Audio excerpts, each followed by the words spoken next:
Hello friends, myself Rachna from JSR Tutor.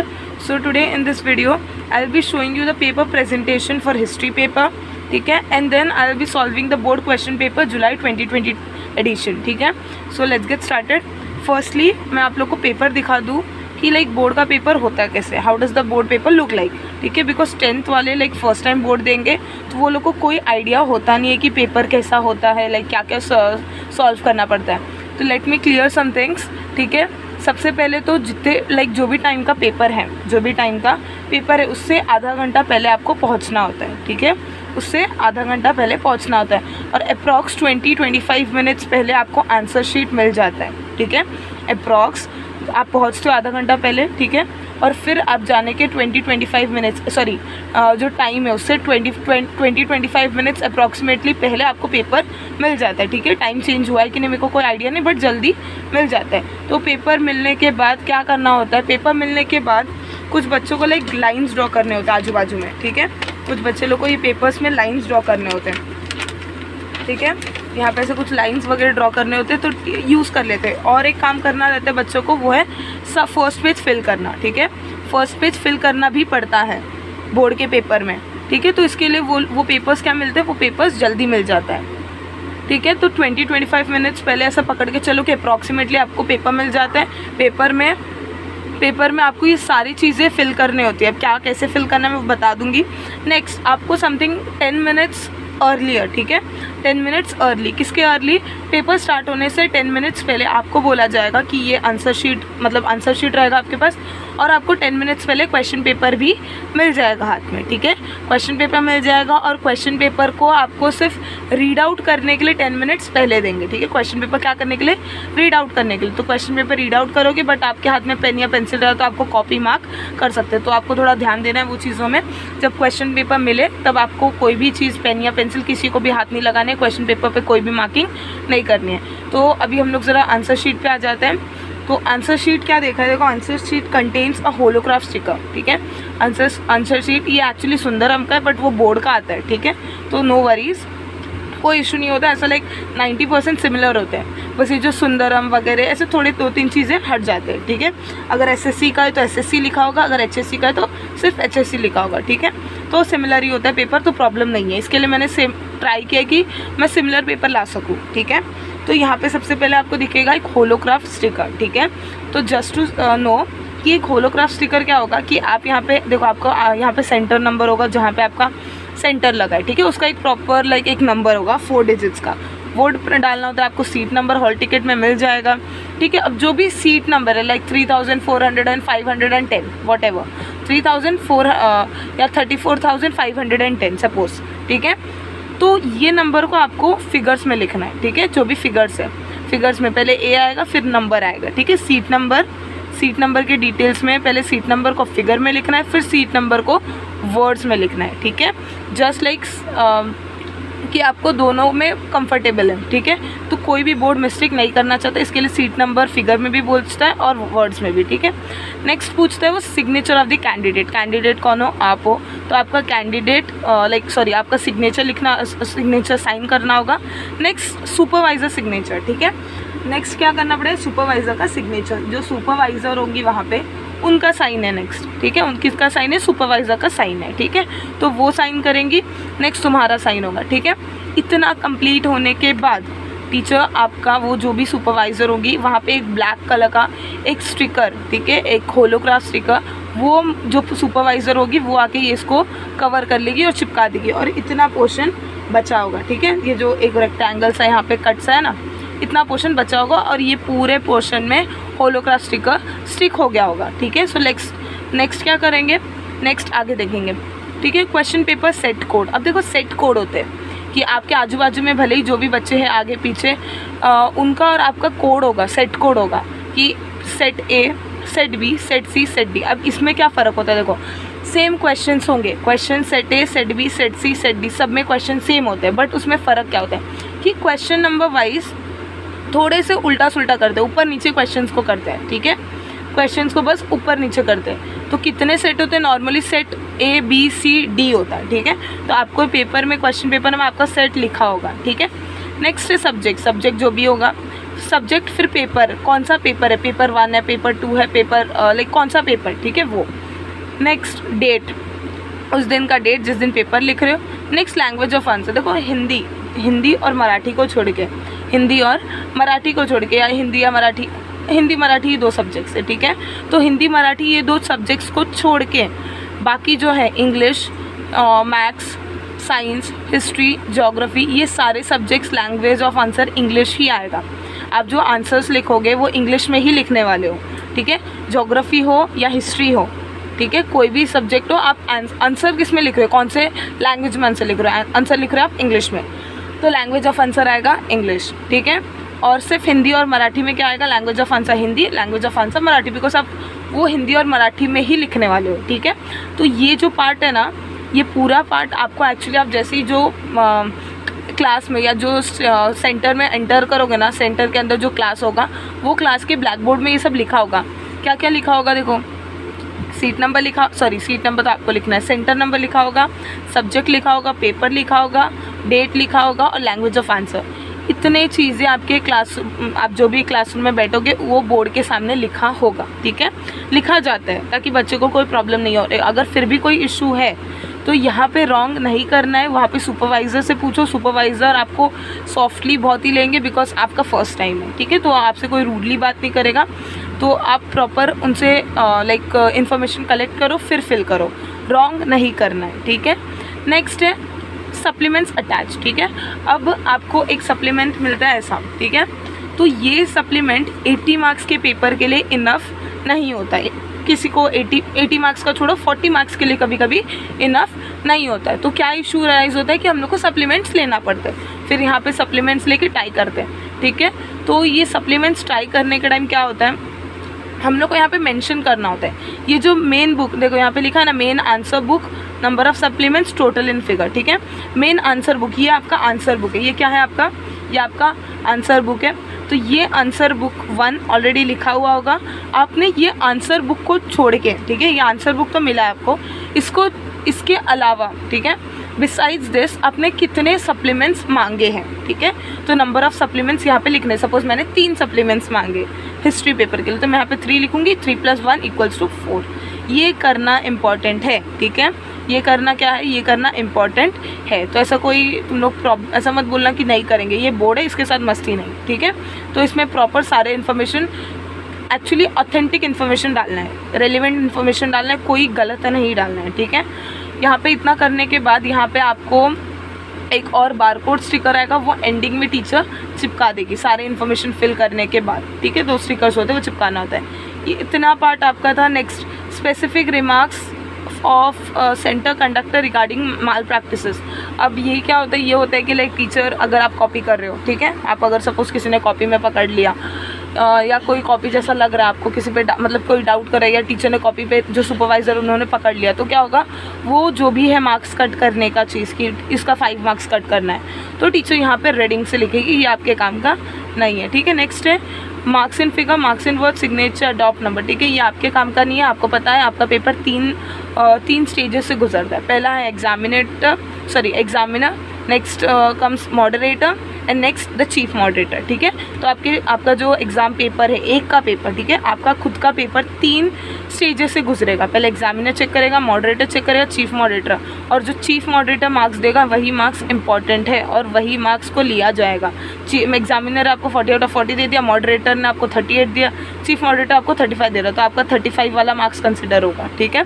Just to be clear, मैंने explain कर दिया, ताकि क्योंकि 10th वाले बच्चे फर्स्ट टाइम दे रहे, तो वो लोग को प्रॉब्लम हो सकता है, ठीक है। तो यहाँ पे आपके मार्क्स होंगे, जो एग्जामिनर देगा, जो मॉडरेटर देगा, जो चीफ मॉडरेटर देगा, या वही मार्क्स वर्ड्स में लिखे जाएंगे, सिग्नेचर होगा, और ये समथिंग उनका कोई कॉलम है, मेरे को आइडिया नहीं है, ठीक है। सो इतना होने के बाद यहाँ पे भी होता है, ये क्वेश्चन वाइज मार्क्स देता है। आपका क्वेश्चन नंबर 1 है, क्वेश्चन नंबर 2 है, क्वेश्चन नंबर 3 वाइज ये मार्क्स होते हैं। ये हम लोग के काम का कोई भी चीज़ नहीं है। तो मैंने जस्ट एन ओवरव्यू दिया है किसका, बोर्ड के क्वेश्चन पेपर का, ठीक है, सॉरी क्वेश्चन आंसर शीट का, बोर्ड के आंसर शीट का। तो नॉर्मली ऐसा आंसर शीट होता है, ठीक है। तो आगे हम लोग अभी क्वेश्चन पेपर पे ध्यान देते हैं। मैं क्वेश्चन पेपर में से बहुत सारे क्वेश्चंस आपको लिख के भी बताऊंगी कि आंसर शीट पे, मैंने जैसे बोला पेपर प्रेजेंटेशन बताने वाली हूँ मैं, तो मैं बहुत सारे आंसर्स डाउट होते कि ma'am fill in the blanks का सेंटेंस लिखना है क्या, मैम मैच द पेयर्स का क्वेश्चन लिखना है क्या, ठीक है। तो ऐसे बहुत सारे जो डाउट्स होते हैं वो क्लियर करेंगे, ठीक है। After filling all this information in the answer sheet, next क्या करना है आपको, नेक्स्ट आपको देखो मैं पेज बता देती हूँ। यहाँ पे समथिंग इन्फॉर्मेशन दिया हुआ है, ये पूरा पेज तो पॉसिबल नहीं है आना, बट ये इन्फॉर्मेशन आपके लाइक यूज़ करनी है। इसमें क्या दिया है, इसमें नोट्स दिया है कि लाइक डायरेक्शन दिया है कि ये सारी चीज़ें नहीं लाना है, यहाँ पे बैठना है, ये करना है, ठीक है। तो ये नेसेसरी डिटेल्स नहीं है, अगर आपके पास उतना फ्री टाइम होगा वहाँ पे तो रीड आउट कर लेना, हिंदी में दिया हुआ है डिटेल्स, ठीक है। नेक्स्ट यहाँ से आपका पेपर स्टार्ट होता है, ठीक है। तो यहाँ पे पेपर स्टार्ट होने पर यहाँ पे आपको do not write your name और seat number below this line, ठीक है।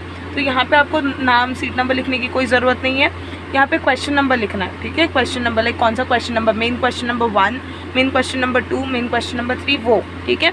नेक्स्ट क्वेश्चन नंबर यहाँ पे भी लिखना है, ठीक है। मैं नॉर्मली यहाँ पे नहीं लिखोगे तो चलेगा, ठीक है। मैं बताती हूँ ये बॉक्स किस लिए, ये बॉक्स किस लिए, ये बॉक्स किस लिए, ठीक है। मैं सब डिटेल्स में बताऊँगी।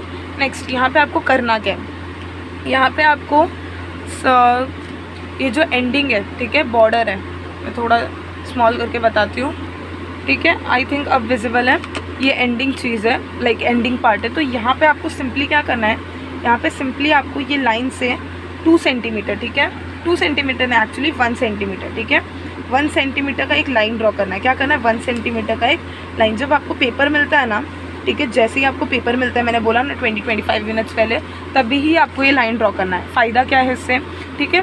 पहले तो एक लाइक अच्छा दिखेगा, ठीक है, पहले तो क्या दिखेगा, अच्छा दिखेगा। सेकेंड थिंग, जब आपका पेपर, आपका ऐसा अकेले का पेपर ऐसा नहीं घूमता, ठीक है। तो पूरे पेपर्स बच्चों का, स्टूडेंट्स का पेपर बंडल में होता है और उसको टाई अप कर देते हैं, ठीक है। बंडल में क्या करते हैं, टाई अप कर देते हैं। तो जब वो टाई अप करते हैं ना, तब ये चीज़ें फोल्ड हो जाती है, ये चीज़ें क्या होती है, कट हो जाती है। बहुत सारे बंडल से आप सोचो एक रबर, 2-3 रबर बैंड से टाई अप किया है, फटने के चांसेस होते हैं बॉर्डर्स, ठीक है, किनारे एंडिंग फटने के चांसेस बहुत होते हैं, ठीक है। तो अगर आप यहाँ से यहाँ तक पेपर लिख रहे हो, यहाँ तक आंसर लिख रहे हो, ENE समथिंग समथिंग, यहाँ तक आप एंड कर रहे हो, तो क्या प्रॉब्लम हो रहा है, अगर आप यहाँ तक एंड करोगे तो ये प्रॉब्लम हो रहा है कि आप जो लिख रहे हो वो कट हो सकता है, वो फट के मतलब फट सकता है। तो अगर वो फट गया तो टीचर की वो गलती नहीं होगी, वो आपकी गलती होगी, क्योंकि आपको मार्क्स नहीं मिलेंगे, ठीक है। तो आपको सिंपली क्या करना है, सारे पेजेस में जस्ट ऐसा एक स्ट्रोक बना देना जब आपको क्वेश्चन पेपर और जब आपको आंसर शीट मिल जाता है, ठीक है। आंसर शीट मिलने के बाद क्या क्या काम करना है, आंसर शीट मिलने के बाद आपको पहले तो फिल करना है, ठीक है। नहीं पता कुछ, मैंने अभी बता दिया, अगर फिर भी नहीं समझा तो बोर्ड के टाइम पे पेपर्स सुपरवाइज़र से पूछ लेना, वो बता देंगी, वो बड़ी स्मूथली बताती है, ठीक है, क्योंकि फर्स्ट टाइम होता है। सेकेंडली, अगर टाइम है ये सब निकाल, ठीक है, पहले तो ये बॉर्डर्स बना लो, ठीक है, सारे पेजेस में। सिर्फ ऐसा नहीं कि फर्स्ट पेज पे बनाया सेकंड पेज पे नहीं, क्योंकि सारे पेजेस एक साथ बंडल में होंगे, ठीक है। और लेफ्ट हैंड साइड वाले पेजेस में भी बना लो, जस्ट टू शो, ठीक है, जस्ट टू लाइक, सिर्फ राइट साइड पे अच्छा नहीं लगता, तो सिर्फ लेफ्ट साइड पे भी एक छोटा सा लाइन्स ड्रॉ कर लो, ठीक है। तो यहाँ पे सारे पेजेस पे हल्का सा, ऐसा कोई मेजरमेंट लेने की, प्रॉपर मेजरमेंट लेने की कोई ज़रूरत नहीं है, हल्का सा बस लाइंस ड्रॉ कर लो, ठीक है।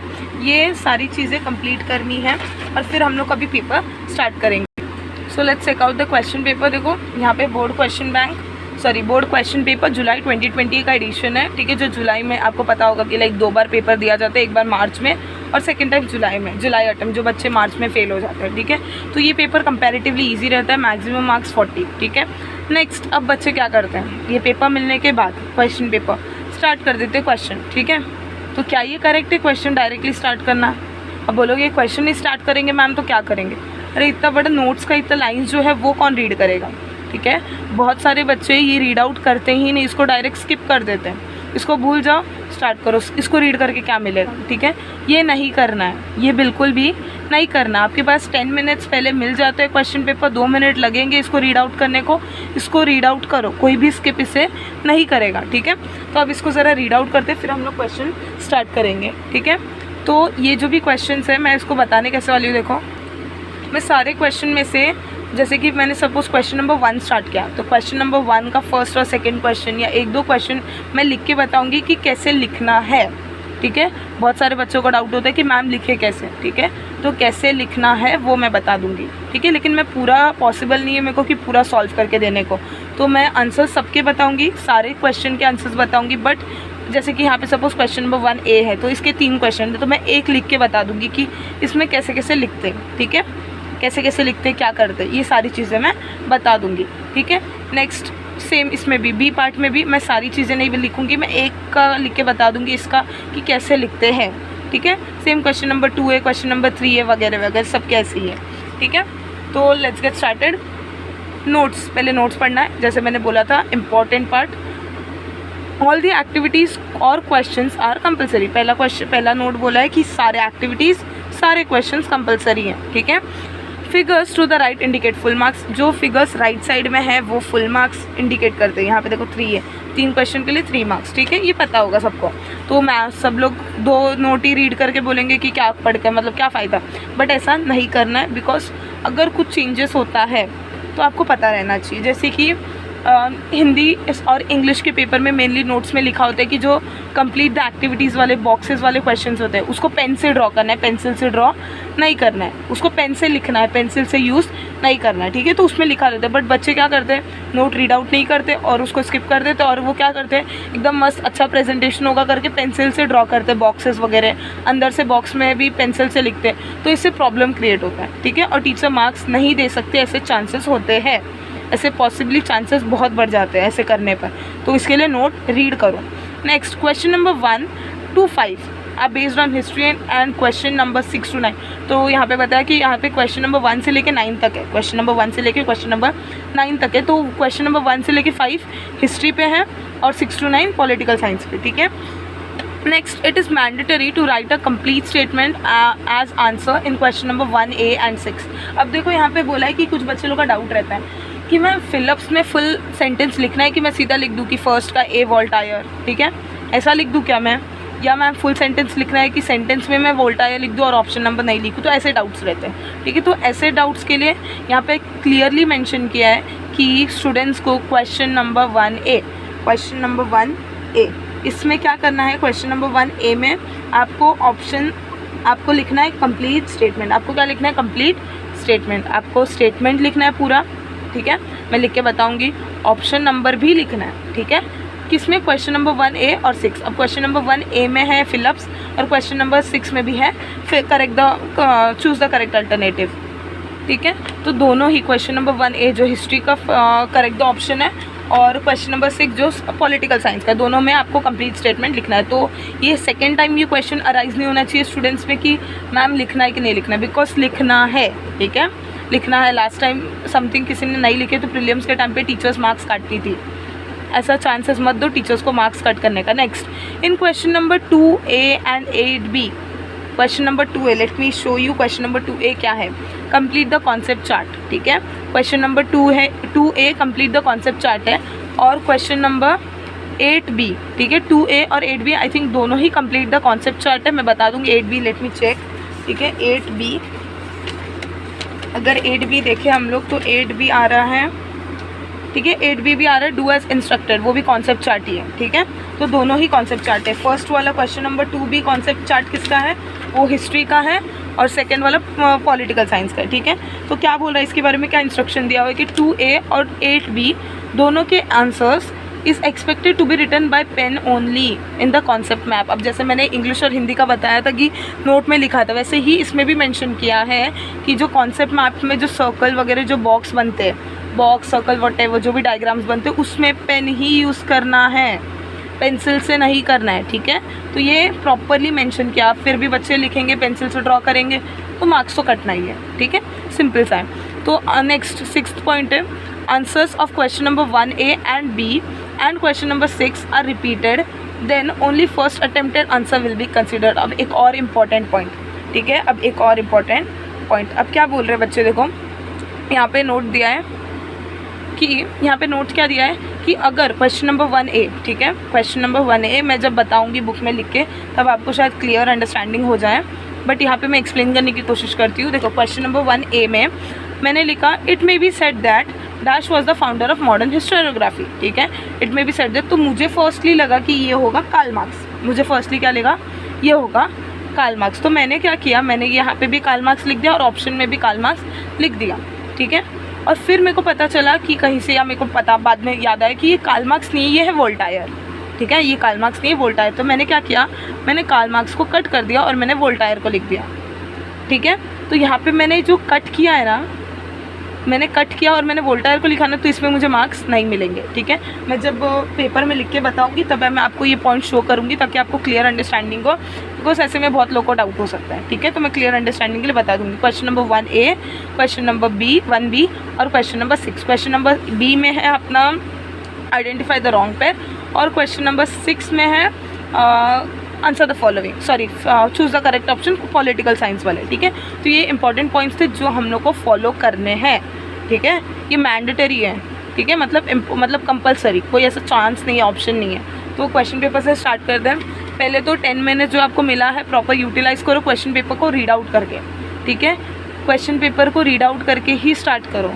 अभी कुछ बच्चे क्या बोलते हैं, मैम क्या क्वेश्चन नंबर 1A को हम लोग एंडिंग में लिखे क्या, क्वेश्चन नंबर 1A को हम लोग एंडिंग में लिखे क्या, आंसर्स पहले स्टार्ट कर दे क्या। ये क्वेश्चन मेनली किसको आता है पता है, हिंदी और इंग्लिश के पेपर में। कौन से पेपर में, हिंदी और इंग्लिश के पेपर में बच्चों को डाउट होता है कि मैम पहले राइटिंग स्किल स्टार्ट कर दे फिर पैसेज करेगा। ऐसा नहीं करना है, आपको प्रॉपर ऑर्डर में जाना है। क्यों स्टार्ट करना है, ठीक है, आपका पेपर तो कंप्लीट होने वाला है। और आप अगर राइटिंग स्किल्स, मैं इंग्लिश के पेपर में बात करूँगी, अभी हिस्ट्री की बात करते हैं। ठीक है, तो मैं क्या बोल रही हूँ, मैं बोल रही हूँ नॉर्मली जैसा क्वेश्चन पेपर है वैसा ही करेक्ट, वैसा जैसा पेपर दिया वैसे ही लिखते जाओ। ठीक है, आप उल्टा सुल्टा करोगे, टीचर को करेक्शन के टाइम पे प्रॉब्लम आएगी, टीचर को मार्क्स देने में इशू आएगा, टीचर फ्रस्ट्रेट होगी, तो टीचर कहीं ना कहीं मार्क्स काटेगी। अब आपने क्वेश्चन नंबर 2 पहले लिखा है, फिर क्वेश्चन नंबर 1A लिखा है, तो टीचर को अभी लाइक एक बाई हार्ट हो गया रहेगा आंसर्स। तो आपने उल्टा सुल्टा किया तो टीचर थोड़ी फ्रस्ट्रेट हो गई कि ऐसा कैसा कर दिया बच्चे ने।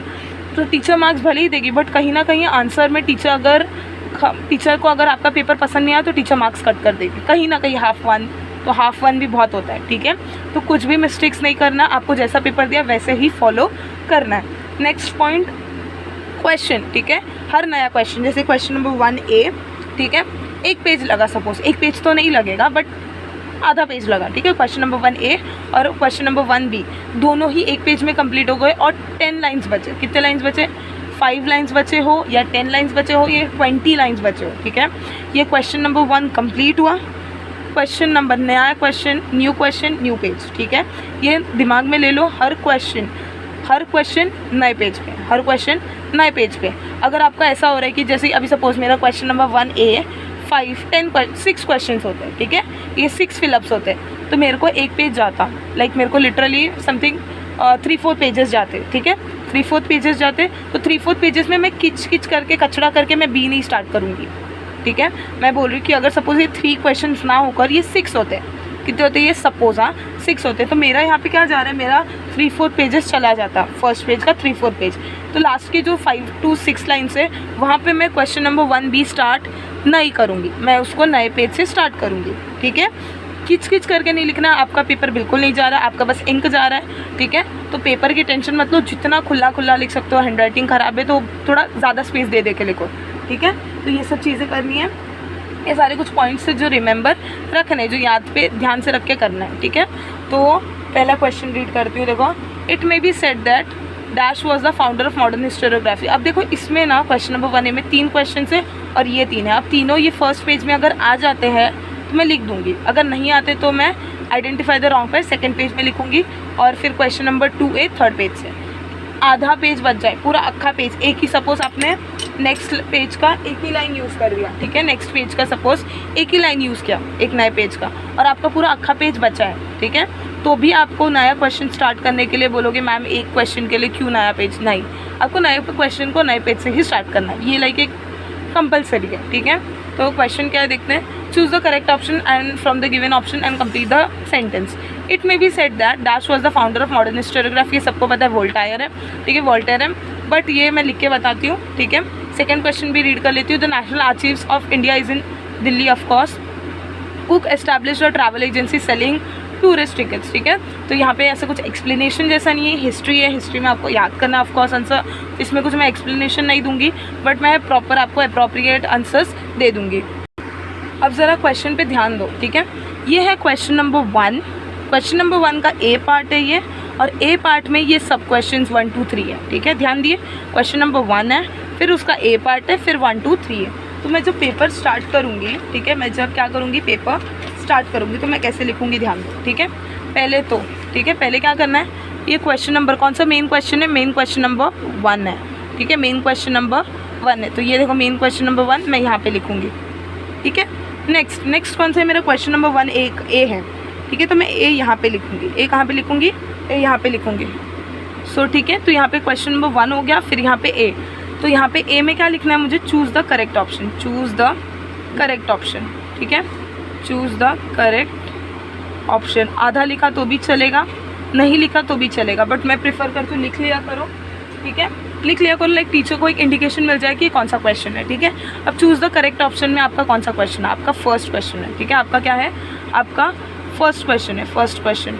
तो फर्स्ट क्वेश्चन में मैंने बोला था आपको सेंटेंस कॉपी करना है, तो मैं क्वेश्चन सेंटेंस कॉपी कर देती हूँ। इट में, ठीक है, इट में बी सेड, इट में बी सेड दैट, इट में बी सेड दैट, ठीक है, थोड़ा टेढ़ा आ रहा है बिकॉज मैं लिखने की कोशिश कर रही हूँ, ठीक है, मैं स्ट्रेट रखने की कोशिश करूँगी। यहाँ पे हम लोग का क्वेश्चन है, इट में बी सेड दैट डैश, ठीक है, डैश डैश। देखो मैं यहाँ पे इसको कवर नहीं कर रही हूँ, यहाँ पे मैं गैप रख रही हूँ एंडिंग में, मैं दिखाती हूँ, शो करती हूँ मैं, यहाँ पे मैं कवर नहीं कर रही, ठीक है, थोड़ा स्पेस रखो, कोई इशू नहीं है, आपका पेपर नहीं जा रहा है, ठीक है, गवर्नमेंट दे रही है, प्रॉपर यूटिलाइज करो उसका, गंदा करके पेपर को मत छोड़ो। इट में be said that dash was the founder, dash was the founder of modern, ठीक है, dash was the founder of modern historiography, ठीक है, हिस्टोरियोग्राफी, ठीक है, dash was the founder of modern historiography. तो यहाँ पे मुझे अभी लग रहा था, मैंने जैसे बोला, ठीक है, मैं फर्स्ट क्वेश्चन प्रॉपर लिख के बता देती हूँ, ठीक है। तो इसका आंसर आएगा वोल्टेयर, VOLTAIRE, और मैं फिर इतना लिखने के बाद छोड़ूंगी नहीं, इतना लिखने के बाद मैं ऑप्शन नंबर देखूंगी, इसका ऑप्शन नंबर है ए, तो यहाँ पे मैं लिखूंगी ए वोल्टायर, ठीक है, ए वोल्टायर, ठीक है। अब यहाँ पे मेरा चूज़ द करेक्ट ऑप्शन का क्वेश्चन फर्स्ट वाला कंप्लीट हुआ, ठीक है, कुछ भी कचड़ा नहीं करना है, ठीक है, चाहिए तो अंडरलाइन करो प्रॉपर, यहाँ पे ऐसा नहीं करना क्वेश्चन ब्लैक से और आंसर ब्लू से, ये वाला डिज़ाइनिंग नहीं चलेगा, ठीक है। सारा पूरा आंसर शीट आपका एक ही पेन से होना चाहिए, ठीक है, एक ही पेन से होना चाहिए। और मैं तो बोलती हूँ कि आप जो भी पेन ये लिख रहे हो, ठीक है, अभी जो भी 2.5 समथिंग 2 मंथ्स बचे जो, वो 2 मंथ्स में एक ही टाइप का पेन यूज़ करो, कि आज जेल यूज़ कर लेते, आज बॉल यूज़ कर लेते, बॉल 3 या 4 रुपीज़ का जो बॉल आता है वो पेन यूज़ कर लेते। मैं शो करती हूँ वो वाला पेन, ठीक है। आपको आपका हैंडराइटिंग का स्पीडनेस रखना है, ठीक हो। यहाँ पे ऐसे नॉर्मली 2 पेन्स होते हैं, ठीक है, 2 टाइप्स के पेन होते हैं, एक ऐसे पेन और एक ऐसे पेन। तो कुछ बच्चे ऐसे पेन प्रेफर करते हैं, कुछ ऐसे प्रेफर करते हैं, ठीक है। तो जो भी है एक पेन रखो, ऐसा चेंज मत करते रहो कि आज ये लिखेंगे या कल वो लिखेंगे, नहीं, बिकॉज आप जब ये पेन से लिखते हो, ठीक है, तो इसका जो ग्रिप है ये थोड़ा पतला होता है, ठीक है, तो इसका लिखने में एक स्मूथनेस, इसमें एक अलग फास्ट आता है, ठीक है। सपोज मैं 3 मंथ से यही पेन से लिख रही हूँ, यही पेन से लिख रही हूँ और मेरा अच्छा खासा स्पीड है, ठीक है। देन मैं अचानक ये पेन में स्विच कर रही हूँ, मैं ये पेन में फट से अगर स्विच कर दूँगी तो मेरा हैंड राइटिंग या मेरा जो राइटिंग का स्पीड है वो स्लो होगा और कहीं ना कहीं राइटिंग पे थोड़ा सा इफेक्ट पड़ सकता है, ठीक है। तो एक ही पेन से ट्राई करो लिखने के लिए और एक ही पेन ही लो, ठीक है। क्यों लेना है अलग अलग पेन, एक ही पेन लो, एक ही पेन से लिखो, ठीक है, क्योंकि हम लोग को पेपर जल्द से जल्द कंप्लीट करना है, ठीक है। और हम लोग को क्या चाहिए, हम लोग को फिर अपने को ये चाहिए करेक्शन, लाइक रीचेक करने का टाइम भी चाहिए। तो इसके लिए हम लोग कोई भी चांस नहीं लेंगे लेट लिखने का, ये पेपर छूट जाने का, ठीक है। तो इसके लिए अगर लिख रहे हो कोई एक पेन से प्रीफर करो, या तो ये लिखो या तो वो लिखो, या तो 3 वाला होता है या तो 5 या 10 रुपीज़ का एक पेन होता है, ठीक है। तो नॉर्मली ये एक पॉइंट था, मैं बीच बीच में पॉइंट्स बता रही हूँ क्योंकि बीच बीच से पॉइंट्स कवर होंगे तो पता चल जाएगा, ठीक है। तो पूरा वीडियो ऐसा लाइक फास्ट फॉरवर्ड मत करो बिकॉज समझेगा नहीं, ठीक है। तो यहाँ पे मैंने फर्स्ट क्वेश्चन लिख दिया, ठीक है। अब मैं सेकंड क्वेश्चन लिखती हूँ। Second question, the national archives of India is in the national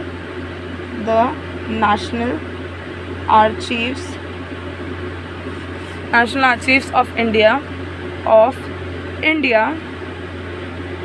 is in, ठीक है, इन शो नहीं हो रहा, हो गया, ठीक है, इज़ इन डैश, ठीक है, इज़ इन डैश।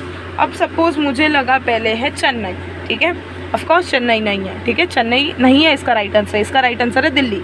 बट अगर सपोज कोई बच्चे को लगा इसका आंसर है बी चेन्नई, तो उसने लिख दिया एकदम मूड में, ठीक है, कि हाँ चलो मुझे आ रहा है फटफट मैं लिख लेता हूँ चेन्नई। बट अगर आपको बाद में पता चला, और मैंने यहाँ पे भी लिख लिया चेन्नई, ठीक है, मैंने क्या किया, यहाँ पे भी लिख लिया चेन्नई, ठीक है, और मैं थर्ड क्वेश्चन पे आ गई। मैं कहाँ पे आ गई, मैं थर्ड क्वेश्चन पे आ गई, और सपोज मैंने थर्ड क्वेश्चन भी लिख लिया, और फिर मेरे को पता चल रहा है कि ये चेन्नई नहीं है, ये दिल्ली है। ये क्या, चेन्नई नहीं है, दिल्ली है। तो मैंने क्या किया, यहाँ पे एक स्ट्रोक डाला, यहाँ पे एक स्ट्रोक डाला, और फिर मैंने लिखा दिल्ली, सी दिल्ली। यहाँ पे मैं लिख रही हूँ दिल्ली, और यहाँ पे भी लिख रही हूँ मैं सी दिल्ली, ठीक है। ये मैंने सपोज ऐसा लिखा, ठीक है। तो आपका भले ही आंसर करेक्ट हो, यहाँ पे आपको मार्क्स नहीं मिलने वाले, सोच के चलो। अगर जो भी बच्चा ऐसा लिख के आने वाला है, ठीक है, जो भी स्टूडेंट ऐसा लिख के आएगा उसको मार्क्स नहीं मिलेगा। मैंने बोला था ना, क्वेश्चन नंबर 1A और B और 8 का और 6 का repeated, then the first attempt will be consider. तो यहाँ पे आपका फर्स्ट अटेम्प्ट क्या था, चेन्नई था। आपका फर्स्ट अटेम्प्ट था चेन्नई, आपने सेकेंड अटेम्प्ट में लिखा दिल्ली, तो ये मार्क्स तो कंसिडर होने नहीं वाले।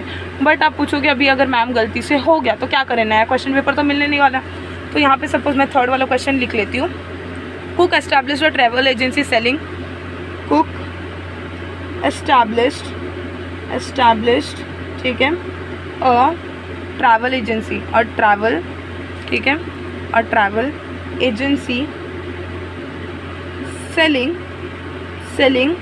टिकट्स था, ठीक है। सेलिंग क्या था, selling option tourist tickets, option number D tourist tickets, tourist tickets, ठीक है। ये option number D tourist ticket, ठीक है। ये मैंने लिख लिया हम लोग का थर्ड वाला क्वेश्चन, ठीक है। थर्ड वाला क्वेश्चन लिख लिया।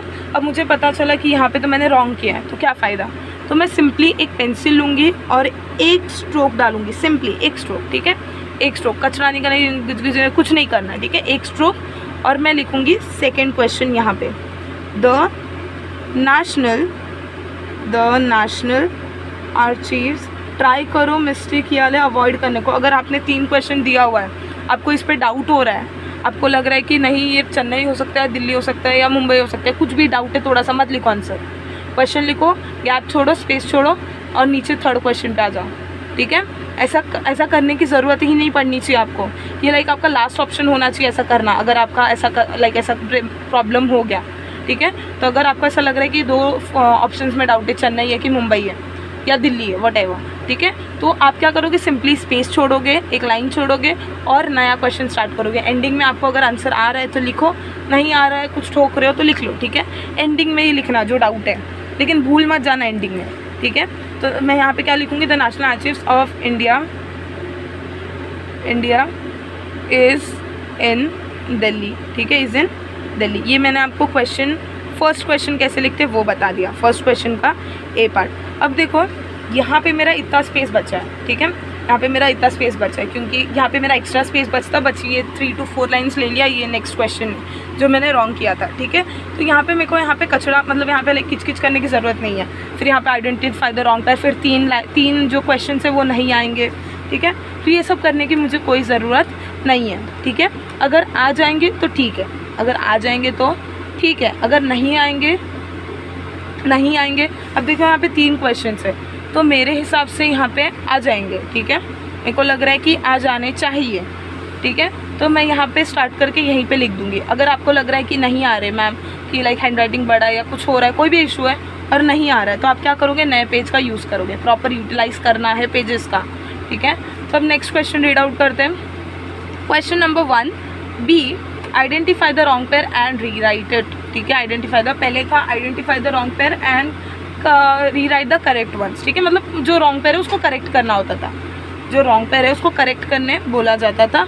बट कोई इशू नहीं है अगर आपने सिर्फ रॉन्ग पेयर लिखा तो, ठीक है, कोई इशू नहीं। यहाँ पे भी डाउट रहता है कि लाइक मैम क्वेश्चन लिखना है क्या, मैम क्वेश्चन लिखना है क्या, तो आई प्रेफर कि क्वेश्चन लिख लो, ठीक है, क्योंकि कहीं पर भी ऐसा बताया नहीं। लाइक कोई टीचर्स बोलती है कि क्वेश्चन लिखो, कोई टीचर बोलती है क्वेश्चन मत लिखो, ठीक है। कोई टीचर्स बोलेंगे कि क्वेश्चन लिखो, कोई टीचर बोलेंगे क्वेश्चन मत लिखो।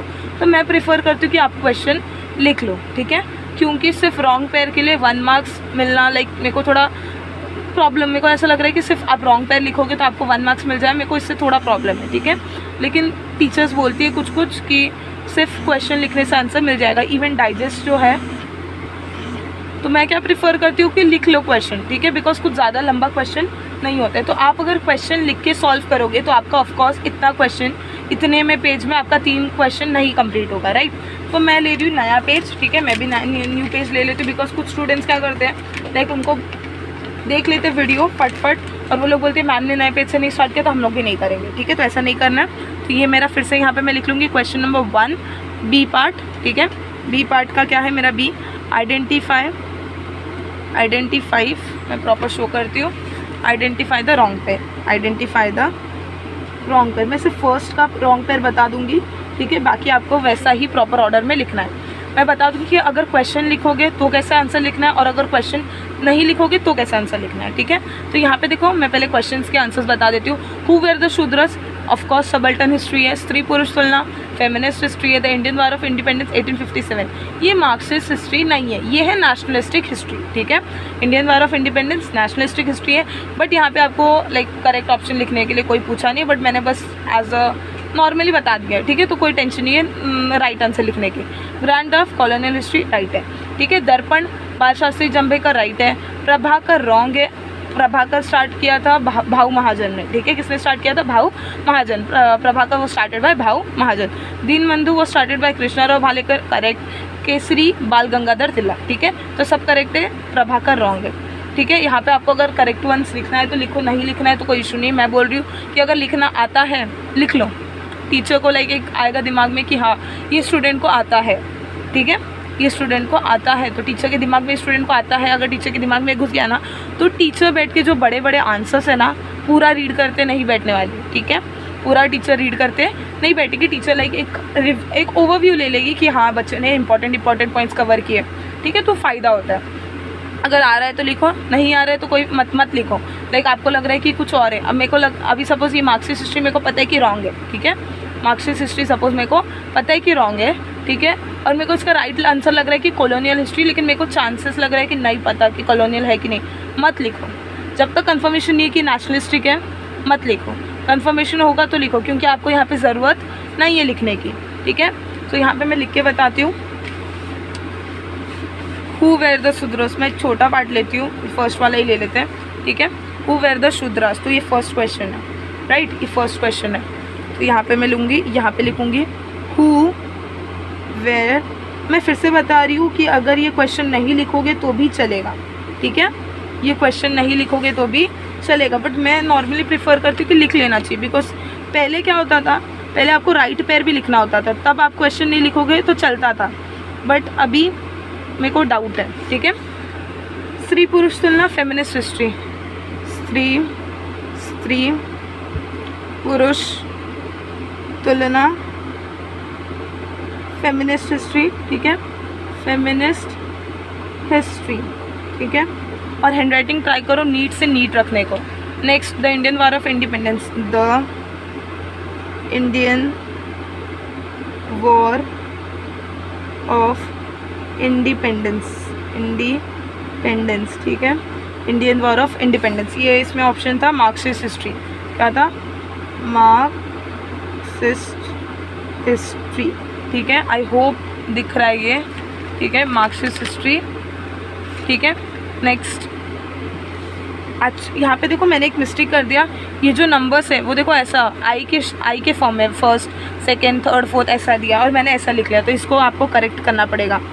फर्स्ट सेकेंड थर्ड जैसा दिया है वैसा ही क्वेश्चन से कॉपी करना है, और ये फोर्थ, ठीक है। फोर्थ क्या है, grand of colonial history, grand of colonial history, grand of, ठीक है, colonial history, grand of colonial history, ठीक है।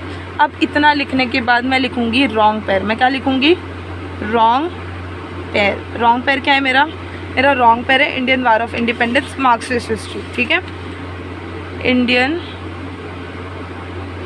War of independence, Indian war of independence, ठीक है, वो क्या था, मार्क्सिस्ट हिस्ट्री। ये रॉन्ग पेयर है, मैंने यहाँ पे शो कर दिया, ठीक है, मैंने क्या शो कर दिया, इंडियन वॉर ऑफ इंडिपेंडेंस 1857, ठीक है, ये मार्क्सिस्ट हिस्ट्री, ये मेरा रॉन्ग पेयर है, ये मैंने शो कर दिया। आपको पता है करेक्टेड पेयर कौन सा है, तो यहीं पे लिख लो, corrected pair Indian war of independence, colonial history, sorry nationalistic history, ठीक है, ये लिख लिया। अब मैंने बोला था कि सेकेंड चीज़ मैं बताऊँगी कि जब ये फर्स्ट आएगा यहाँ पे, ठीक है, यहाँ पे फर्स्ट आएगा, फर्स्ट क्वेश्चन है ना, फर्स्ट क्वेश्चन के ये 4 ऑप्शन है, फर्स्ट क्वेश्चन के देखो ये फर्स्ट क्वेश्चन के 4 ऑप्शन है, तो यहाँ पे भी मेरा बी का फर्स्ट क्वेश्चन है और 4 ऑप्शन है, ठीक है।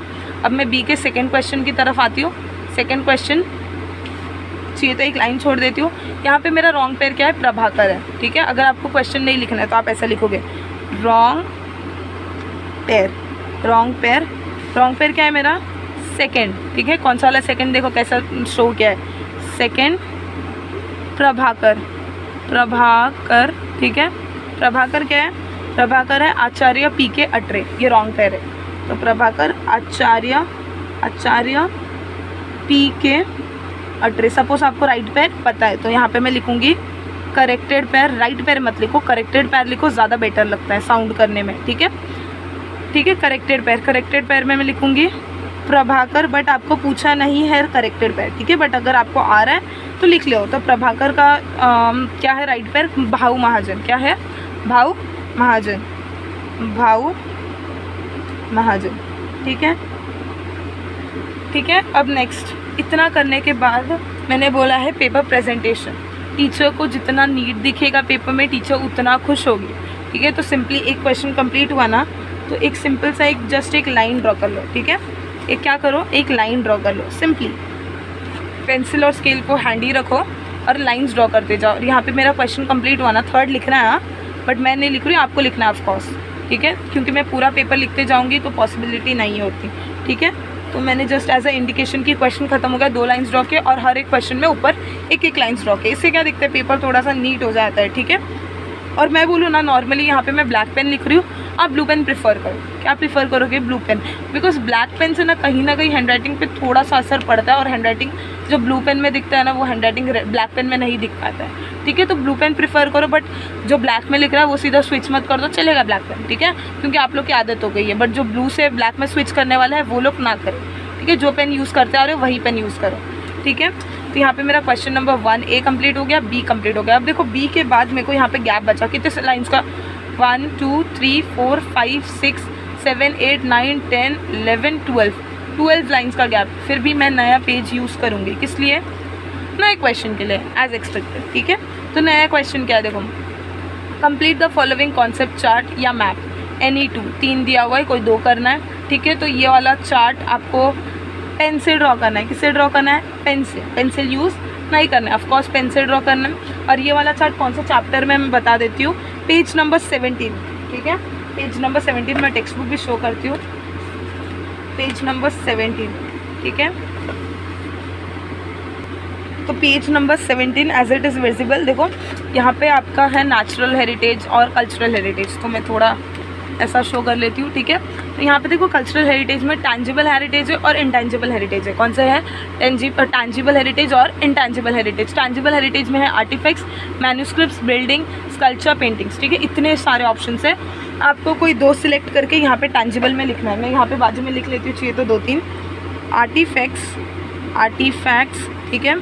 नेक्स्ट है बिल्डिंग, ठीक है, आर्टिफैक्ट्स, बिल्डिंग्स, ठीक है, सॉरी बिल्डिंग्स, नेक्स्ट पेंटिंग्स, ठीक है। यहाँ पे 3-4 है, मैंने इसलिए पेज नंबर दे दिया ताकि आपको जो इजी लगे, जो कुछ वर्ड्स टफ लगते हैं स्टूडेंट्स को, तो जो आपको वर्ड इजी लग रहा है वो आप लिख लो सॉरी, ठीक है। नेक्स्ट इंटैंजिबल में भी बहुत सारे दिए हुए, देखो इंटैंजिबल, इंटैंजिबल में क्या, देखो oral tradition and the language. मैं अगर प्रेफर करूँ, आप कोई पूछोगे कि लाइक मैम क्या कौन से 2 लिखने चाहिए, मैं बोलूँगी ये लिखो, ठीक है, ट्रेडिशनल नॉलेज ईजी सा है, स्टाइल ऑफ परफॉर्मिंग आर्ट, ठीक है, ये 2 लिख लो, इजी है, ठीक है। तो ये यहाँ पे टेक्स्ट बुक में ऑलरेडी अवेलेबल है, तो आप इसका कॉपी आउट कर लो, मतलब जो इजी लग रहा है कोई 2 या 3 पढ़ लो और हो जाएगा, ठीक है। तो ये मेरा question number 2A, complete the following concept chart, ठीक है। नेक्स्ट सेकेंड क्वेश्चन रीड करते, देखो सेकेंड क्वेश्चन है international outdoor games. International outdoor games 4 options दिए हैं। थर्ड क्वेश्चन है complete the following concept map. देखो इसका आंसर बता देती हूँ, मैं इसको आपको लिख के शो कर दूँगी, ठीक है, लिख के मैं इसको शो कर दूँगी कि कैसे करना है, ठीक है, इसको शो कर दूँगी, बट यहाँ पे मैं आपको आंसर्स बता दूँ। इंटरनेशनल आउटडोर गेम्स, देखो पहले तो डरना नहीं है कि मैम आउटडोर गेम्स बोलते तो लिख लेते हैं, बट इंटरनेशनल आउटडोर गेम्स क्या है, of course basketball, football, volleyball, cricket, यही सारे चीज़ें, ठीक है, यही सारी चीज़ें, फुटबॉल, बास्केटबॉल, वॉलीबॉल, जो चीज़ें खेलते हैं, जो अभी देखो कबड्डी नहीं लिख सकते हो, ठीक है, कबड्डी आउटडोर गेम है of course, kho kho outdoor game है ऑफकोर्स, बट ये दोनों चीज़ें सिर्फ इंडिया में खेला जाता है। ऐसा चीज़ें देखो जो लाइक टेबल टेनिस, ठीक है, टेनिस, ये सारी चीज़ें पूरे वर्ल्ड में खेला जाता है, ठीक है। क्रिकेट सिर्फ इंडिया में नहीं खेलते, सब में खेलते हैं, मतलब सारे कंट्रीज़ में देखा जाता है खेलते हुए, ठीक है। तो ये सारे ऐसे गेम्स निकालो जो सारे कंट्रीज़ में पॉपुलर है या जो सारे कंट्रीज़ वाले खेलते हैं, ठीक है। तो क्रिकेट, मैंने क्रिकेट लिखा है, बास्केटबॉल, फुटबॉल और वॉलीबॉल, ठीक है। तो यही चीज़ को मैं कॉपी करती हूँ, बुक में लिख के बताती हूँ कैसे लिखना है। क्वेश्चन नंबर 2, देखो क्वेश्चन नंबर 2 पे आ गई मैं, और 2 पे ए वाला पार्ट है, ठीक है। तो 2A वाले पार्ट में सेकेंड वाला कर रही हूँ मैं, ठीक है। पहले तो कंप्लीट द कॉन्सेप्ट चार्ट लिख लो यहाँ पे, complete the concept chart, complete the concept chart, ठीक है। कि मैंने question number 2A complete the concept chart लिख लिया, ठीक है। अब इसमें मैं कौन सा वाला सम कर रही हूँ, इसमें मैं कर रही हूँ सेकेंड वाला। सेकेंड वाले के लिए ट्राई मत करना कि मैं पेंसिल यूज़ करूँ, क्या नहीं, पेन से ही करना है, ठीक है। पेन से सिंपली आपको मैम वो डायग्राम का मार्क्स नहीं देने वाली कि ओवल थोड़ा सा ऊपर हो गया, थोड़ा नीचे हो गया, उसका मार्क्स नहीं मिलने वाला है, ठीक है, ऑफकोर्स नहीं मिलेगा, ठीक है। तो आपका थोड़ा सा अगर डायग्राम गंदा भी बनता है तो भी चलेगा, जैसे मेरा बन रहा है, ठीक है। तो यहाँ पे मैंने एक बॉक्स बना लिया, सेकेंड बॉक्स, ठीक है, सेकेंड बॉक्स, ठीक है। नेक्स्ट थर्ड बॉक्स, ठीक है, और नेक्स्ट फोर्थ बॉक्स, ये मेरा सर्कल वाला बॉक्स, ठीक है। और इसको ज्वाइन कर दूंगी मैं, मेरा क्वेश्चन बन गया, कहीं पे भी पेंसिल की ज़रूरत नहीं पड़ी, ठीक है। यहाँ पे मैं लिख लेती हूँ international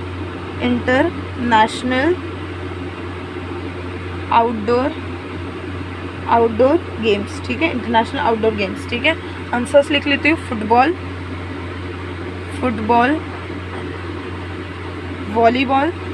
volleyball, basketball and cricket, ठीक है। तो ये 4 जो थे मैंने लिख लिए। मैंने बता दिया कंप्लीट द कॉन्सेप्ट चार्ट का सेकंड क्वेश्चन, ठीक है। सिमिलरली यही तरीके से कोई पेंसिल यूज़ नहीं करना है, पेंसिल प्रोहिबिट करना है, ठीक है। सिर्फ पेन से डायग्राम्स बनाने, लिखने, ठीक है। और चाहिए तो just for like presentation purpose, यहाँ पे एक क्वेश्चन कंप्लीट हुआ, ऐसे एक लाइन ड्रॉ कर लो, ठीक है। इससे क्या होगा, पेपर अच्छा दिखेगा, just this is the reason, ठीक है, कि पेपर अच्छा लगेगा, ठीक है। तो यहाँ पे मैंने सेकंड क्वेश्चन किया, सिमिलर तुम लोग को फर्स्ट और थर्ड क्वेश्चन भी करना है, ठीक है। थर्ड क्वेश्चन का आंसर क्या आएगा, हेरिटेज साइट्स इन महाराष्ट्र के heritage sites, rock cut caves, Ajanta, Verul, दोनों में से कोई एक लिखो चलेगा। नेक्स्ट है नेचुरल हेरिटेज, कास प्लेट्यू, ठीक है। Heritage sites in Maharashtra, sanctuary, Dajipur sanctuary at Western Ghats. Next railway station, ये सबको पता है railway station, CSMT Chhatrapati Shivaji Maharaj Terminus, ठीक है। Next question number 2B, question number 2B क्या है, write short notes on, what is question number 2B, it is write short notes on, ठीक है। कोई 2 लिखने, एनी 2। तो फर्स्ट देखते हैं एनुअल स्कूल, फर्स्ट क्या है एनुअल स्कूल, सेकेंड है स्पोर्ट्स एंड मूवीज़, थर्ड है दशावतारा थिएटर, ठीक है। यहाँ पे मैंने कौन सा चैप्टर है, इसका आंसर कौन से पेज में मिलेगा ये भी मैंने लिख के रखा है, ठीक है। तो कॉपी कर लो, पता चल जाएगा। तो फर्स्ट क्वेश्चन देखते हैं, फर्स्ट क्वेश्चन क्या है, annual school chapter 1 page number 5, ठीक है। तो मैं फर्स्ट आंसर लिख के बताती हूँ, मैं बाकी कोई भी आंसर को नहीं लिखूँगी, ठीक है। मैं फर्स्ट आंसर ही सिर्फ लिख के बताऊँगी। बता दूँ कि जितने भी मार्क्स का आंसर है, अब देखो यहाँ पे कोई 2 लिखना है और 4 मार्क्स का है, मतलब एक आंसर 2 मार्क्स का है, एक आंसर 2 मार्क्स का है, 2 आंसर 4 मार्क्स का है, ठीक है। तो एक आंसर के लिए 2 मार्क्स का है ना, तो 2 मार्क्स के लिए हम लोग को 4 पॉइंट्स लिखने हैं, जितने मार्क्स का है उसके डबल उसके पॉइंट्स होंगे, मिनिमम 4, मैक्सिमम आप 5 लिखो, 6 लिखो, 7 लिखो, आपके ऊपर डिपेंड है, ठीक है। मिनिमम 4 होने चाहिए और रेलिवेंट पॉइंट्स होने चाहिए, ऐसे नहीं कि एक पॉइंट को 4 टुकड़ों में बांट दिया और हो गया, नहीं, पॉइंट्स कवर भी होने चाहिए, ठीक है। तो पहले मैं एनुअल स्कूल का आंसर बता देती हूँ टेक्स्ट बुक में, then I will show you in the book, ठीक है। तो यहाँ पे देखो chapter 1 page number 5, chapter 1 page number 5, ठीक है। तो नॉर्मली एनुअल स्कूल में देखो यहाँ से स्टार्ट होगा, at the onset of the 20th century a new school of historiography arose in France which is known as annual school, ठीक है। ये हम लोग का फर्स्ट पॉइंट, ठीक है। इसमें थोड़ा सा मॉडिफिकेशन करना है, चलेगा, ठीक है। तो at the onset of the 20th century a new school of historiography arose in France which is known as annual school, annual school give a new direction to history writing, second point, ठीक है। It was recognized now that history is not only about political events, kings, great leaders, and accordingly politics, diplomacy, and wars, but also about the climate, local people, agriculture, trade, technology, means of communication, social division, and the collective psychology. ठीक है, etcetera in the historical times लिखना है, लिखो वरना मत लिखो. Next, the analyst school was started by French historians. अगर मैं काउंट करूँ तो एग्जैक्ट 4 पॉइंट्स ही बन रहे हैं. ठीक है, बट ये एक्चुअली लेंदी है. ठीक है, तो इसमें जो इतने सारे दिए हुए, climate, local people, agriculture, trade, technology, means like something 8 to 10 जो वर्ड्स दिए उसमें से 2-3 वर्ड्स स्किप कर सकते हो. ठीक है, बट हम लोग को ये पूरा एनालिस्ट स्कूल में इतना पूरा आना चाहिए. इसमें ऐसा कोई पॉइंट नहीं है कि स्किप कर सकते हो. ठीक है, तो मैं ये लिख के शो कर देती हूँ. यहाँ पे मेरा कंप्लीट हुआ था question number 2A. Question number 2A complete हुआ था. अब मेरे को क्वेश्चन नंबर 2B स्टार्ट करना है. तो या तो मैं न्यू पेज ले सकती हूँ, या तो ये क्वेश्चन नंबर 2 का ही पार्ट है. क्वेश्चन नंबर 2B क्या है, 2 का ही पार्ट है. तो यहाँ पे मैं कंटिन्यू कर सकती हूँ, क्योंकि यहाँ पे बहुत ज़्यादा स्पेस है और मैं एक ही आंसर शो करने वाली हूँ. इसके लिए मैं कंटिन्यू कर रही हूँ. आप चाहो तो आप नया पेज ले सकते हो. ठीक है, क्योंकि मेरा हाफ पेज से ज़्यादा बचा है. ठीक है, तो मैं स्टार्ट कर लेती हूँ. Question number 2B. ठीक है, क्वेश्चन नंबर 2B. मैं क्वेश्चन पेपर निकाल लेती हूँ. Question number 2B, analyst school, right short notes. ठीक है, तो यहाँ पे मैं लिख लेती हूँ राइट शॉर्ट नोट्स. ठीक है, राइट शॉर्ट नोट्स, फर्स्ट वाला यहाँ पे लिख लेती हूँ 4 मार्क्स. ठीक है, तो क्या बोला है, at the onset of the 20th century, at the onset of the 20th. अब देखो मैं जो भी लिख रही हूँ मैं पूरा नहीं लिखने वाली हूँ, मैं थोड़ा लिख के फर्स्ट सेकंड पॉइंट कैसे लिखते हैं वो बताने वाली हूँ. ठीक है, अब देखो ये जो पॉइंट है, analyst school gave a new direction to the history writing. It was recognise now that history is not only about political leaders, kings, great leaders, and accordingly politics, diplomacy, wars. ये बहुत बड़ा point लग रहा होगा, right? ये बहुत बड़ा point है. तो इसको दो पॉइंट में कन्वर्ट कर सकते हो. इसको किस में कर सकते हो, 2 पॉइंट में. इसको ज़्यादा पॉइंट्स में मत कन्वर्ट करो. 2 पॉइंट में कैसे करोगे, it was recognise now that history is not only about political events, king, great leaders. ठीक है, it is also about politics. ठीक है, यहाँ तक ग्रेट लीडर्स तक एक पॉइंट बना लिए, फिर नेक्स्ट बना लो. It is also about politics, diplomacy, wars, climate, local people, agriculture, trade, technology, etcetera. ठीक है, इतना करके सेकंड पॉइंट कंप्लीट कर सकते हो. कंपल्सरी नहीं है कि आप ये सारे पॉइंट्स कवर कर पाओ. ठीक है, तो अगर आपको टफ लग रहा है उसको 2 पॉइंट में रीड आउट करो, याद हो जाएगा. ठीक है, तो आंसर को, हिस्ट्री के आंसर को सिर्फ किस में लिखना है, हिस्ट्री के आंसर को सिर्फ हम लोग को पॉइंट वाइज लिखना है. तो at the onset of the 20th century, मैं लिख के बता देती हूँ डायरेक्ट, बिकॉज ऐसे में बहुत टाइम कंज्यूम करेगा. तो यहाँ पे मैंने नेसेसरी पॉइंट्स लिख लिए. यहाँ पे और ये वाला पॉइंट आएगा, बट ये बहुत लेंदी था तो मैंने लिखा नहीं है. ठीक है, जस्ट टू शो. ठीक है, तो यहाँ पे मैंने क्या लिखा, at the onset of the 20th century and new school and arose in France which is known as analyst school. ठीक है, जो पॉइंट मैंने बताया वही. तो इसको कैसे लिखना है, इसको पॉइंट वाइज लिखना है. जो बच्चे पैराग्राफ में लिख रहे हो या लिखना चाह रहे हो तो मत लिखना. ठीक है, सिर्फ पॉइंट वाइज ही यूज़ होगा, और जितने मार्क्स होंगे उसके डबल उसके पॉइंट्स होंगे. ठीक है, यही फॉर्मेट है. नेक्स्ट क्वेश्चन है sports and movies. Next question है स्पोर्ट्स एंड मूवीज़. तो ये एक आंसर, इसका आंसर है chapter number 7 page number 51. Chapter number 7 page number 51. Third question है दशावतारा थिएटर. थर्ड क्वेश्चन है दशावतारा थिएटर. ये चैप्टर 6 का है. चैप्टर 6 ओमिटेड है. चैप्टर 6 क्या है, ओमिटेड है, तो मैं ये वाला क्वेश्चन नहीं करा रही. ठीक है, तो यहाँ पे हम लोग चैप्टर 7 पेज नंबर 51 पे आते हैं. ठीक है, page number 51, chapter 7. Just a minute. ठीक है,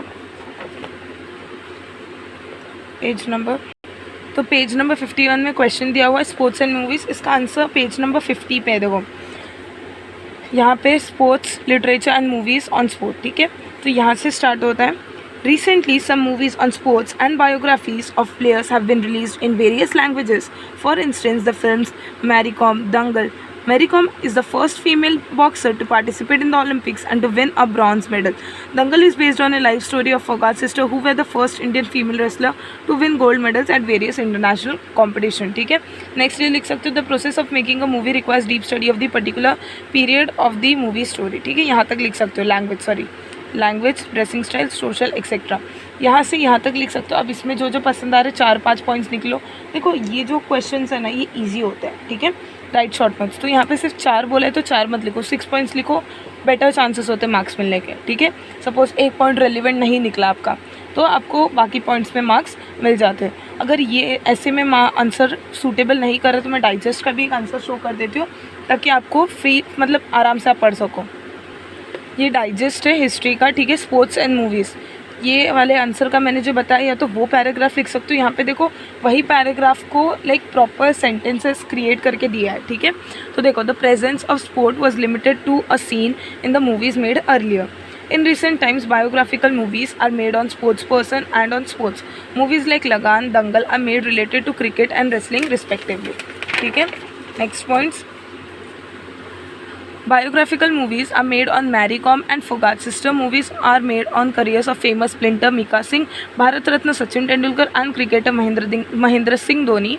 Overall, movies and sports are related from the silent era till date. ठीक है, तो ये जो उसमें था वही बताया है, बस उसमें सारे मिक्सअप थे, ठीक है, सारे मिक्सअप थे। फोगाट सिस्टर, रेसलिंग वाला और क्रिकेट सब मिक्स था, तो यहाँ पे प्रॉपर डिफ्रेंशिएट किया है। तो जो सूटेबल लगे वो पढ़ो, वो पढ़ोगे तो भी मार्क्स मिलेगा, ये पढ़ोगे तो भी मार्क्स मिलेगा। उसमें ये पॉइंट नहीं था, ये मिका सिंह, भारत रत्न, सचिन तेंदुलकर वाला, चाहो तो ये ऐड कर सकते हो, ठीक है। ये नवनीत का डाइजेस्ट है, मैं नहीं प्रीफर करती कि नवनीत का डाइजेस्ट लो, मैं बोल रही हूँ कि अगर किसी को डाउट है ये आंसर में तो ये आंसर रिफ़र कर सकते हो, ठीक है। सो नेक्स्ट पे आते हैं। नेक्स्ट मैंने बोला दशावतारा थिएटर चैप्टर 6 का है, तो ओमिटेड है, तो वो क्वेश्चन मैं नहीं कराऊंगी। थर्ड क्वेश्चन पे आते हैं, main question number 3। Main question number 3 क्या है, देखो, Foucault called his method the archaeology of knowledge. Foucault called his method the archaeology of knowledge. तो ये वाला जो क्वेश्चन है, Foucault called his method the archaeology of knowledge, ये chapter number 1 page number 5 पे, लेट मी शो यू, ठीक है, page number 5 पे है, फर्स्ट चैप्टर का ही इजी सा आंसर है, ठीक है। तो यहाँ पे हम लोग को बोला है एनी 2 4 मार्क्स, मतलब ये क्या है, ये भी 2 मार्क्स के है, तो इसमें भी मिनिमम हम लोग को 4 पॉइंट्स चाहिए। तो यहाँ पे जो माइकल फोकॉल्ट का पॉइंट है, ठीक है, यहाँ पे देखो माइकल फोकॉल्ट का पॉइंट है। The French historian of the 20th century Michael Foucault brought forth a new concept in historiography. He, in his book Archaeology of Knowledge, argued that the prevailing practice of arranging historical events in a chronological order is not right. ठीक है, अब यहाँ पे कुछ बोलोगे कि like कौन सा पॉइंट्स मिस करना है, बट मैं बोलूँ तो यहाँ पे कुछ ऐसा इंपॉर्टेंट पॉइंट्स ऐसा नहीं है कि ऐसा कोई पॉइंट कि मिस कर सको, ठीक है। तो the French historian of the 20th century Michael Foucault brought forth a new concept in historiography. He in his book Archaeology of Knowledge argued that the prevailing practice of arranging historical events in chronological order is not right. He drew attention to the fact that archaeology does not strive to reach the ultimate historical truth, but attempts to explain various transitions in the past. ठीक है, ये third point. Foucault felt that explaining the transition in history is more important. He called his method the archaeology of knowledge. ठीक है, इतना answer लिखना है। Question क्या था, Michael फोकॉल्ट called his method the archaeology of knowledge, तो यहाँ तक लिखना है, is more important, therefore he called this method archaeology of knowledge. ठीक है, क्वेश्चन कॉपी कर लेना है, ठीक है। अब देखो ये वाला पॉइंट बहुत किसी को हार्ड लग रहा होगा, बट मैं क्लियर कर दूँ कि ये वाला जो है इतना बड़ा, जो समथिंग 8 to 10 लाइन्स का दिख रहा है, वो सिर्फ 2-3 लाइन्स का है, ठीक है, 3 से 4 लाइन्स का होगा, जो हम लोग ने पहले भी पढ़ा है, बट ये इतना बड़ा इसलिए दिख रहा है क्योंकि ये माइकल फोकॉल्ट अंकल का फ़ोटो आ गया है बीच में, ठीक है। तो डरना नहीं है कि इतना बड़ा आंसर है, कैसे रीड मतलब कैसे याद होगा, याद हो जाएगा, क्योंकि ट्राई करोगे तो हो जाएगा, और ये छोटा सा ही आंसर है, ठीक है। नेक्स्ट क्वेश्चन पे आते हैं। जो नेक्स्ट क्वेश्चन है, the method of history useful in the research of many subject, ठीक है, the method of history useful in the research of many subject. ये वाला कहीं पे भी ये टेक्सचुअल क्वेश्चन नहीं है, एक्चुअली ये टेक्सचुअल क्वेश्चन ही है, बट इसको घुमा के दिया है। मैं बताती हूँ कैसे। ये 3rd चैप्टर पे दिया हुआ है ये वाला क्वेश्चन। देखो यहाँ पे क्वेश्चन अच्छे से समझ लो। The method of history is useful in the research of many subject, इसके ऊपर एक्सप्लेन द कॉन्सेप्ट करना है, राइट। तो यहाँ पे देखो ये क्वेश्चन पढ़ो, ठीक है, ये क्वेश्चन रीड आउट करो। How is the method of history useful in the research of science, arts, management study. हम लोग को क्या पूछा था कि एक्सप्लेन करो कि research of history is helpful in the many subjects, ठीक है। तो साइंस भी एक सब्जेक्ट है, राइट, आर्ट्स भी एक सब्जेक्ट है, मैनेजमेंट स्टडीज़ भी एक सब्जेक्ट है। तो ये क्वेश्चन को जस्ट थोड़ा सा ट्विस्ट करके यहाँ पे दिया है, ठीक है। देखो फिर से वो वाला क्वेश्चन रीड आउट करो। क्वेश्चन बोला है the method of history, the method of history useful in the research of many subject. जो मेथड ऑफ हिस्ट्री है वो बाकी सारे सब्जेक्ट्स के रिसर्च करने में बड़ा ही हेल्पफुल है। तो यहाँ पे भी वही है, हाउ इज़ द, बस यहाँ पे वहाँ पे स्टेटमेंट दिया, यहाँ पे क्वेश्चन पूछा हाउ। तो how is the method of history useful in the research of science, art और मैनेजमेंट स्टडीज़। तो अगर मैं साइंस, आर्ट और मैनेजमेंट स्टडीज़ को हटा के सब्जेक्ट्स लिख दूँ तो भी चलेगा, राइट। तो इसके आंसर्स पेज नंबर 16 पे हैं, पेज नंबर 16, ठीक है, पेज नंबर 16। अब देखो यहाँ पे बहुत सारे सब्जेक्ट्स हैं, यहाँ पे बहुत सारे सब्जेक्ट्स हैं। एक साइंस है, देखो साइंस है, और यहाँ पे फिलॉसफी है, ठीक है। क्वेश्चन फिर से रीड करो, देखो क्वेश्चन क्या बोल रहा है। The method of history useful in the research of many subject. Method of history सारे सब्जेक्ट्स में एक हेल्पफुलनेस क्रिएट कर रहा है, किसे, रिसर्च से, ठीक है। तो यहाँ पे सब्जेक्ट्स क्या क्या है, फिलॉसफी है, ठीक है। तो तुम लोग फिलॉसफी के ऊपर 2 पॉइंट्स लिखो, ठीक है। फिलॉसफी के लिखो, philosophy, the history of philosophy helps in understanding the origin of various ideologies, the intellectual tradition giving rise to those ideologies and their historical development. इतना लिखो, 2 पॉइंट, ठीक है। फिलॉसफी के ऊपर 2 पॉइंट लिखो, ठीक है। नेक्स्ट साइंस के ऊपर 2 पॉइंट लिखो। तो साइंस का जो साइंस और हिस्ट्री का क्या रिलेशन है उसका 2 पॉइंट्स लिखो। टेक्नोलॉजी का 2 पॉइंट्स लिखो, ठीक है। कोई 3 लो, ठीक है, कोई 3 पॉइंट्स लो और उसके सबके 2-2 पॉइंट्स पढ़ो, 3 या 4, 4 बहुत एक्सटेंडेड हो जाएगा। 3 पॉइंट्स 3 लो और तीनों के 2-2 पॉइंट्स लिखो, ठीक है। यहाँ पे 3, 4, 5, ये 4 इंडस्ट्री एंड कॉमर्स के ऊपर भी लिख सकते हो, ये भी एक सब्जेक्ट है। मैनेजमेंट स्टडीज़ भी एक सब्जेक्ट है, आर्ट्स भी एक सब्जेक्ट है, ठीक है। तो इतने सारे सब्जेक्ट्स में से आपकी मर्ज़ी, आपको क्या चॉइस करना है, ठीक है। तो आपको जो इजी लग रहा है उसमें से 2-2 पॉइंट्स निकालो और लिख दो आंसर, ठीक है। बिकॉज मैं अपना अगर ओपिनियन दूंगी तो बहुत सारे स्टूडेंट्स को नहीं जमेगा, क्योंकि इसमें बहुत सारा स्कोप है कि कौन सा आंसर लिख सकते हो, ठीक है। इसके लिए मैं नहीं दे रही हूँ आंसर, मैंने बस एक आइडिया दे दिया कि आंसर कैसे लिखना है, ठीक है। Next, it is necessary to preserve the tradition like Chitrakathi which is on the verge of extinction. ये चैप्टर नंबर 4 का है, विच इज़ ओमिटेड, ठीक है। तो ये भी सिलेबस से रिड्यूस्ड हो गया, तो ये चैप्टर का ये वाला आंसर मैं नहीं कराऊंगी। Next, only train persons who are duly qualified can take up the task involved in the work of conservation and preservation। ये हेरिटेज चैप्टर वाला है, ठीक है। ये टेक्सचुअल क्वेश्चन है, मैं इसका आंसर भी शो करती हूँ। तो चैप्टर नंबर 9 पे है, explain the following statement with reason. Only train persons who are duly qualified can take up the task involve in the work of conservation and preservation. इसका आंसर है page number, इसका answer है page number, let me just check it, ठीक है, page number 59 पे, ठीक है। Page number 59 जो चैप्टर का फर्स्ट पेज है वही वाला पेज, ठीक है। देखो, sources of history, the conservation and preservation, ये वाले पॉइंट पे इसका आंसर है। Each step like collecting the sources of history, creating the records and indexes, exhibiting manuscripts, old books and artifacts after completing necessary treatments require very careful handling and management. It needs people with specific skills. Therefore, only trained person who are duly qualified can take up this task, ठीक है। अब बोलोगे कि ma'am यहाँ पे तो 2-3 ही points cover हो रहा है और टीचर अगर मार्क्स नहीं दी तो मैं डाइजेस्ट का भी आंसर बता देती हूँ। ये पॉइंट्स को भी आप लाइक कैसे डिवाइड कर सकते हो, या डाइजेस्ट में दिया हुआ है, ठीक है।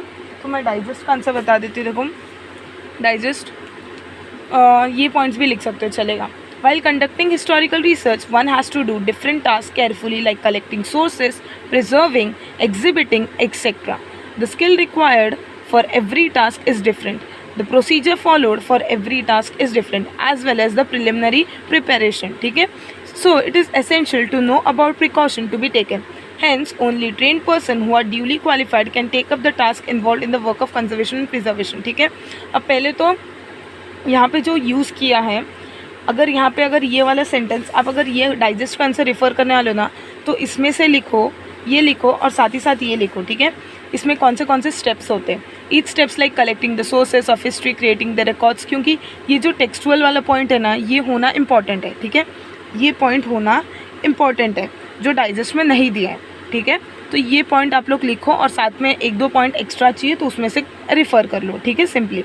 बट मैं बोलूँगी ये पॉइंट को स्किप मत करो क्योंकि ये पॉइंट इंपॉर्टेंट है। और लास्ट वाला पॉइंट क्या होगा, therefore only trained person who are duly qualified can take up this task, ठीक है। सो नेक्स्ट है हम लोग का read the following extract and answer the question given below. Read the following extract and answer the question given below. So next question क्या आ रहा है, नेक्स्ट क्वेश्चन आ रहा है read the following extract and answer the questions below, ठीक है। तमाशा के ऊपर पैराग्राफ दिया हुआ है। तमाशा ये जो है चैप्टर 4 का है, ठीक है, चैप्टर 4 का है। ये ओमिटेड है बट मैं इसका आंसर बता रही हूँ क्योंकि ये पैसेज में आया है, ठीक है। पैसेज में आया 3 ही क्वेश्चन से, इसके लिए मैं इसके आंसर्स बता रही हूँ बट ये ओमिटेड है, ठीक है। तो सबसे पहला क्वेश्चन, यहाँ पे बहुत इजी क्वेश्चन होते हैं तो ट्राई करो कि यहाँ पे मार्क्स ना कट हो, ठीक है। तो फर्स्टली क्वेश्चन है from which language the word tamasha is derived, ठीक है। चाहिए तो ये क्वेश्चन आंसर मैं लिख के देती हूँ। क्योंकि इसमें भी कुछ बच्चों को डाउट रहता है कि कैसे लिखते हैं मैथ। ठीक है, यहाँ पे मेरा क्वेश्चन नंबर देखो, क्वेश्चन नंबर के जगह पे यहाँ पे क्या आएगा मेरा 3, क्वेश्चन नंबर 3। ठीक है, क्वेश्चन नंबर 3 में क्या आ रहा है, क्वेश्चन नंबर 4 है मेरा। ठीक है, क्वेश्चन नंबर 4 में फर्स्ट क्वेश्चन। ठीक है, फर्स्ट क्वेश्चन का हम लोग को सिंपली क्या चाहिए, आंसर चाहिए, हम लोग को चाहिए आंसर। तो फर्स्ट क्वेश्चन क्या बोला है, from which language the word Tamasha derive. तो ठीक है, तो इसका आंसर आपको पूरे फर्स्ट लाइन में ही आ जाएगा। तमाशा इज़ अ पर्शियन वर्ड। ठीक है, अब यहाँ पे क्वेश्चन का मीनिंग बोला है कि ये जो तमाशा, ये जो वर्ड है, ये कौन से लैंग्वेज के वर्ड से डिराइव हुआ है, कौन से लैंग्वेज के वर्ड से बना है। ठीक है, तो यहाँ पे ऑलरेडी बोला है कि तमाशा एक पर्शियन वर्ड है। ठीक है, तमाशा क्या है, पर्शियन वर्ड, मतलब पर्शियन लैंग्वेज से तमाशा डिराइव हुआ है। ठीक है, तमाशा एक पर्शियन वर्ड है, मतलब क्या, तमाशा पर्शियन लैंग्वेज से डिराइव हुआ है। तो मैं यहाँ पे क्या लिखूँगी, द वर्ड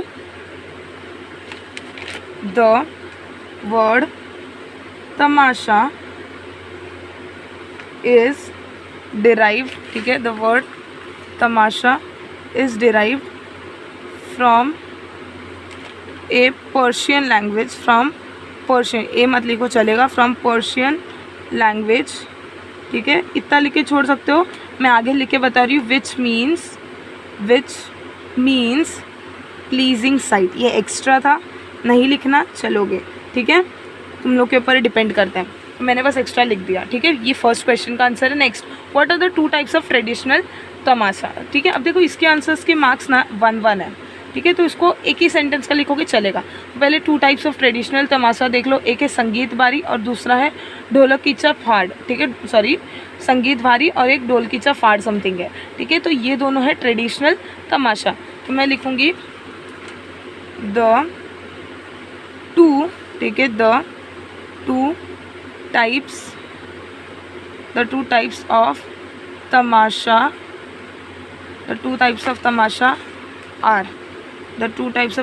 आर, कौन से 2 टाइप से, देखो, एक है संगीत बरी, मैं लिख लेती हूँ, संगीत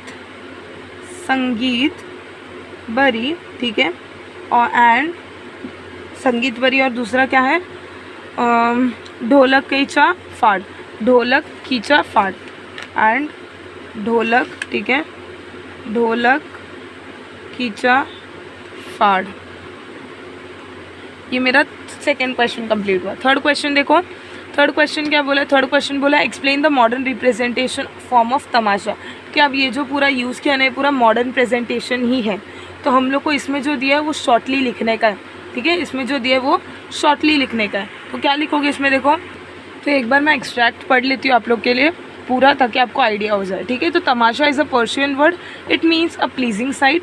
Tamasha developed as an independent art form in the 18th century by absorbing various traits of folk, theatre and classical arts. There are 2 types of traditional tamasha, tamasha sangeetvari and dholakicha fad. Dance and music are more important than drama in sangeetvari. Tamasha with drama as the main part was developed later. It included Vag, the dramatic part, little later. The Vag becomes very lively and entertaining because of its spontaneous humor. The show begins by singing the praise of Lord Ganesha known as Gana. It is followed with the presentation of Gavalan.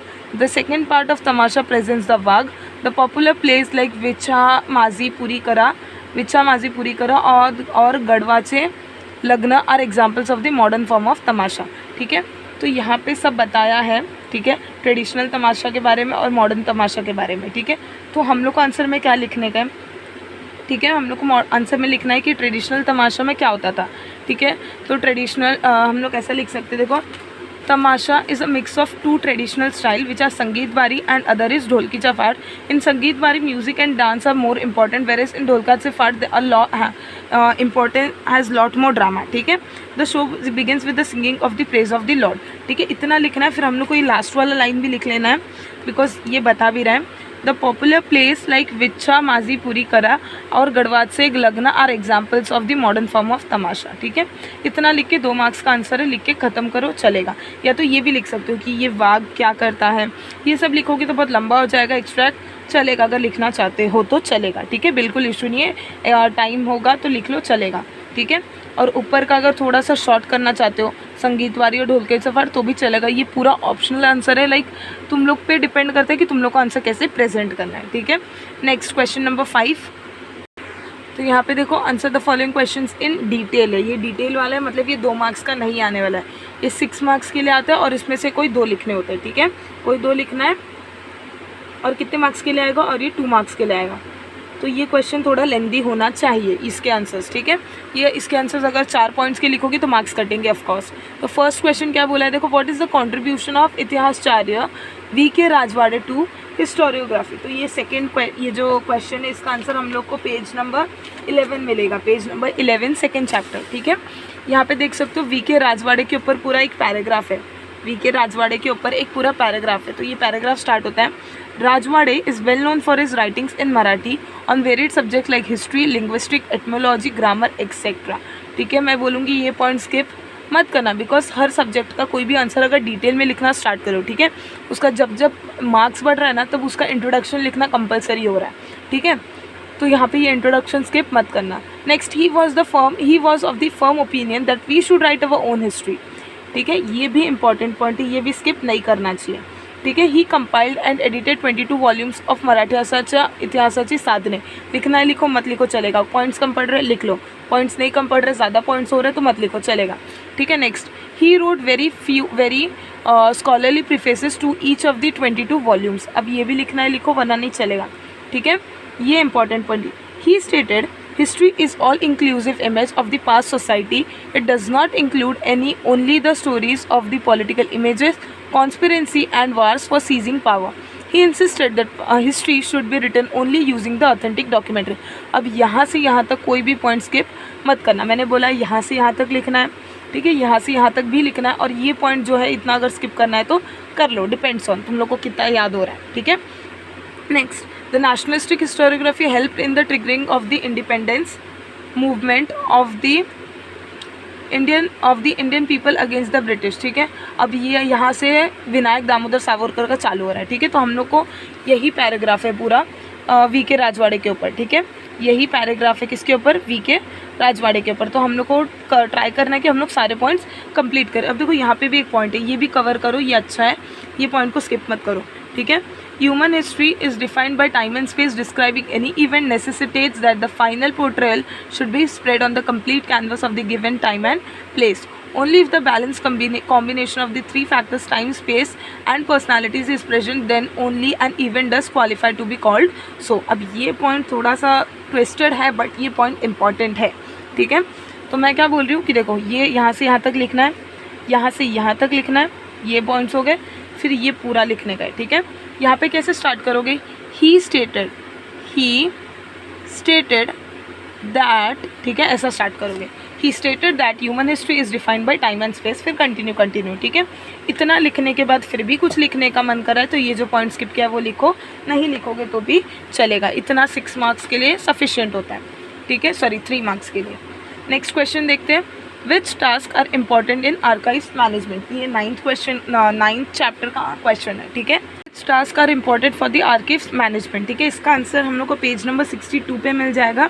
ये जो paragraph दिख रहा है something from से लेके जो and हो रहा है आर्चिव्स पे, ठीक है, ये पूरा पैराग्राफ है। अब डिपेंड करता है कि आपको कितना लिखना है। मैं बोल रही हूँ पूरा लिखो, बिकॉज 3 मार्क्स का 6 to 7 पॉइंट्स चाहिए मिनिमम, तो ये पूरा लिख लो, ठीक है। और थोड़ा तोड़ के लिखोगे, लाइक पॉइंट्स को डिस्ट्रीब्यूट करोगे प्रॉपरली तो भी चलेगा, ठीक है। तो क्वेश्चन मैं रीड करती हूँ, देखो, from the technical point of view the management of archives is akin मतलब सिमिलर, ठीक है, to library management. Preserving documents with important content in the original condition, preparing indexes and creating accurate system of retrieval of documents are the important task in the management of archives. अब इसमें answer क्या है, इसमें answer jumbled हो गया है। इसमें answer क्या है, पूरा जम्बल्ड हो गया। तो मैं ये इसमें से आप अगर खुद का पॉइंट्स बनाना आता है तो खुद के पॉइंट्स बनाओ, या तो मैं डाइजेस्ट का आंसर बताती हूँ जो ईजी वे है और डिस्ट्रीब्यूटेड है प्रॉपर, ठीक है, तो वो भी रिफ़र कर सकते हो। तो प्रिजर्विंग डॉक्यूमेंट्स, हाँ ये हो गया था। Documents from the archives are supposed to be very reliable because of the heavy dependency on computerized system information technology. Because of the heavy dependency on computerized system, information technology has become an inevitable part of the management of libraries and archives, ठीक है। तो इतना बड़ा point है, 3 marks के लिए लिखना है, और डिपेंड करता है कि आपको कितना लिखना है, ठीक है। मैं डाइजेस्ट का भी आंसर बता देती हूँ। डाइजेस्ट का आंसर लाइक प्रॉपर वो डिस्ट्रीब्यूटेड मैनर में, यहाँ पे पूरा जम्बल्ड होके रुका है, ठीक है। तो the following task are important in archives management, ये सारे पॉइंट्स ऐसे दिए हुए एकदम अच्छे से, इसके लिए मैं डाइजेस्ट का आंसर बता रही हूँ। Important documents to be preserved and taken care that no changes are made in it. Confidentiality of important papers should be maintained. To classify the documents by preparing indexes and to create accurate system of retrieval of documents, ठीक है। ये सारे points वही है जो text book में पढ़े थे हम लोग ने। Documents from the archives are supposed to be very reliable, therefore it is important to safeguard the papers from humidity, fungus and other environmental factors. ये एक्स्ट्रा पॉइंट ऐड किया है ताकि आंसर और थोड़ा अच्छा लगे, ठीक है। तो it is important to remain updated with the latest technology in archive management, computerise और digitalise all system to make use of information technology in managing library and archives, ठीक है। और भी 2 पॉइंट्स हैं। To establish regional and local archives to preserve national cultural and historical heritage to create a hassle-free system, ठीक है। तो ये answers थे, आपको जो लिखना है लिखो। क्वेश्चन नंबर 3 देखते हैं। क्वेश्चन नंबर 5 का question number 3, what kind of professional opportunities are available in the field of arts, explain. ये चैप्टर 4th चैप्टर का है, ठीक है। सॉरी, ये क्वेश्चन चैप्टर नंबर 4 का है जो ओमिटेड है, हिस्ट्री ऑफ इंडियन आर्ट्स, ठीक है। तो ये वाला क्वेश्चन मैं नहीं कराऊंगी, बट ये टेक्सचुअल है, तो अगर किसी को करना है तो कर सकते हैं, ठीक है। Next 4th question, define periodicals types and it's classification, ठीक है। Define periodicals types and it's classification, ये नॉन टेक्सचुअल क्वेश्चन है। ये हम लोग को चैप्टर नंबर 5 में मिलेगा, chapter number 5 page number 34, chapter number 5 page number 34। यहाँ पे हम लोग को क्या बोला है, पीरियोडिकल्स क्या होता है वो बोलो, उसके टाइप्स बोलो और उसकी क्लासिफिकेशंस दो, ठीक है। ये बोला हम लोग को। तो पीरियोडिकल्स क्या होते हैं, पीरियोडिकल्स वो होते हैं जो लाइक मंथली, वीकली या एक प्रॉपर इंटरवल में पब्लिश होते हैं। जैसे कि मैं हर हफ्ते एक मैगज़ीन पब्लिश कर रही हूँ, ठीक है। मैं हर हफ्ते एक वीक का गैप लेके हर हफ्ते इंटरवल सेम रख के मैं हर हफ्ते एक मैगज़ीन पब्लिश करूँ, तो वो मेरा हो गया पीरियोडिकल।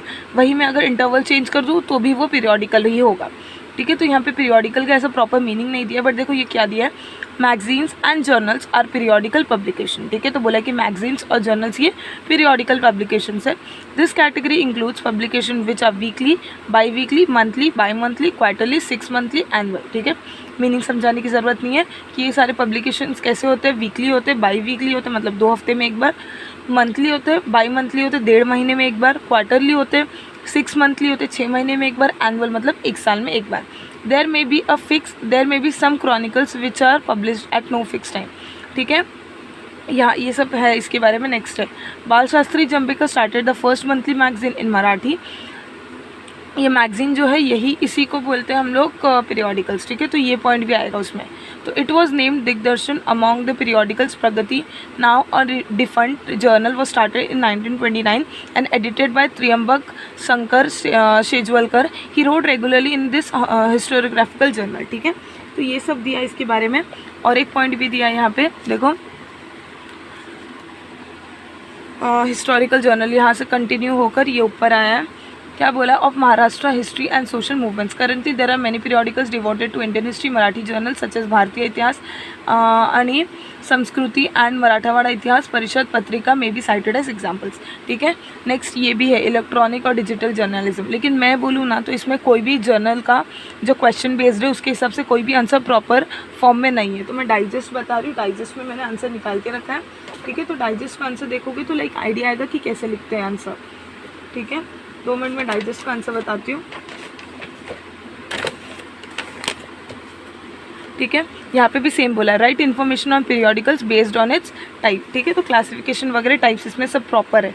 तो ये आंसर को रिफ़र करोगे तो बेटर है, ये आंसर को रिफ़र करो ज़्यादा अच्छा है, ठीक है। बिकॉज इसमें प्रॉपर पॉइंट वाइज किया है, और अगर आप वो आंसर को ऐसे पॉइंट वाइज में लिख सकते हो तो चलेगा, ठीक है। तो write information on periodicals based on its type. तो magazines and journals which are published at regular intervals are known as periodicals. मैगजीन्स और जर्नल जो रेगुलर इंटरवल में पब्लिश हो रहे उसे क्या कहते हैं, पीरियोडिकल्स, ठीक है। नेक्स्ट जस्ट अ सेकेंड, ठीक है। नेक्स्ट क्या बोला है देखो, नेक्स्ट बोला types. There are categorized as weekly, biweekly, monthly, bimonthly, quarterly, 6 monthly and annual, जो हम लोग ने पढ़ा वही है। There are some chronicles which are published at no fix time. I hope अभी क्लियर है। ठीक है। तो टाइप्स में बोला दे आर कैटेगराइज्ड एज, कैसे टाइप्स है, वीकली होता है, बाई वीकली होता है, मंथली होता है, बाई मंथली होता है, क्वार्टरली, जो हम लोग ने पढ़ा वही, ठीक है। Next there are some chronicles which are published at no fix time.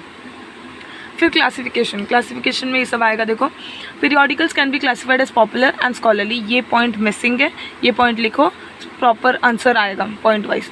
If a periodical aims at specialist and researcher it is a journal, articles are generally written by experts in the subject. Popular periodicals are magazines published with variety of content. They can be on fashion, sports, entertainment and films, ठीक है। Next भारतीय इतिहास आणि संस्कृति and Marathwada Itihas Parishad Patrika periodicals at present time, periodicals are on important source of study history, ठीक है। तो ये सारे ये जो पॉइंट्स है इसमें से 1-2 पॉइंट्स टेक्स्ट बुक के नहीं है, ठीक है। जो एक्स्ट्रा पॉइंट्स है ये पॉइंट्स कोई ख़राब नहीं है, इसको यूज़ करो, ये इसको यूटिलाइज़ करो प्रॉपर, ये आंसर के साथ ये सूट कर रहा है, ठीक है। तो टेक्स्ट बुक से ज़्यादा मैं बोलूँगी ये वाले आंसर के लिए डाइजेस्ट प्रेफर करो, ठीक है। तो नेक्स्ट हम लोग आगे आते हैं, नेक्स्ट क्वेश्चन पे। हम लोग का यहाँ पे हिस्ट्री कंप्लीट हो गया, क्वेश्चन नंबर 5 तक हिस्ट्री कंप्लीट हो गया। Question number 6, choose the correct option from the given option and complete the statement. जैसा मैंने क्वेश्चन नंबर 1A बताया कैसे लिखना है फिलिप्स, ठीक है। अगर नहीं समझा तो फिर से जाओ पीछे, फिर से देखो, समझ जाएगा, ठीक है। मैंने बहुत डीपली बताया, ठीक है। तो वैसा ही हम लोग को choose the correct option and complete the statement करना है, ठीक है। सेम टू सेम वही करना है हम लोग को, ठीक है। तो क्वेश्चन रीड करती हूँ मैं। Dash has a power to make changes in the constitution, dash has a power to make changes in the constitution.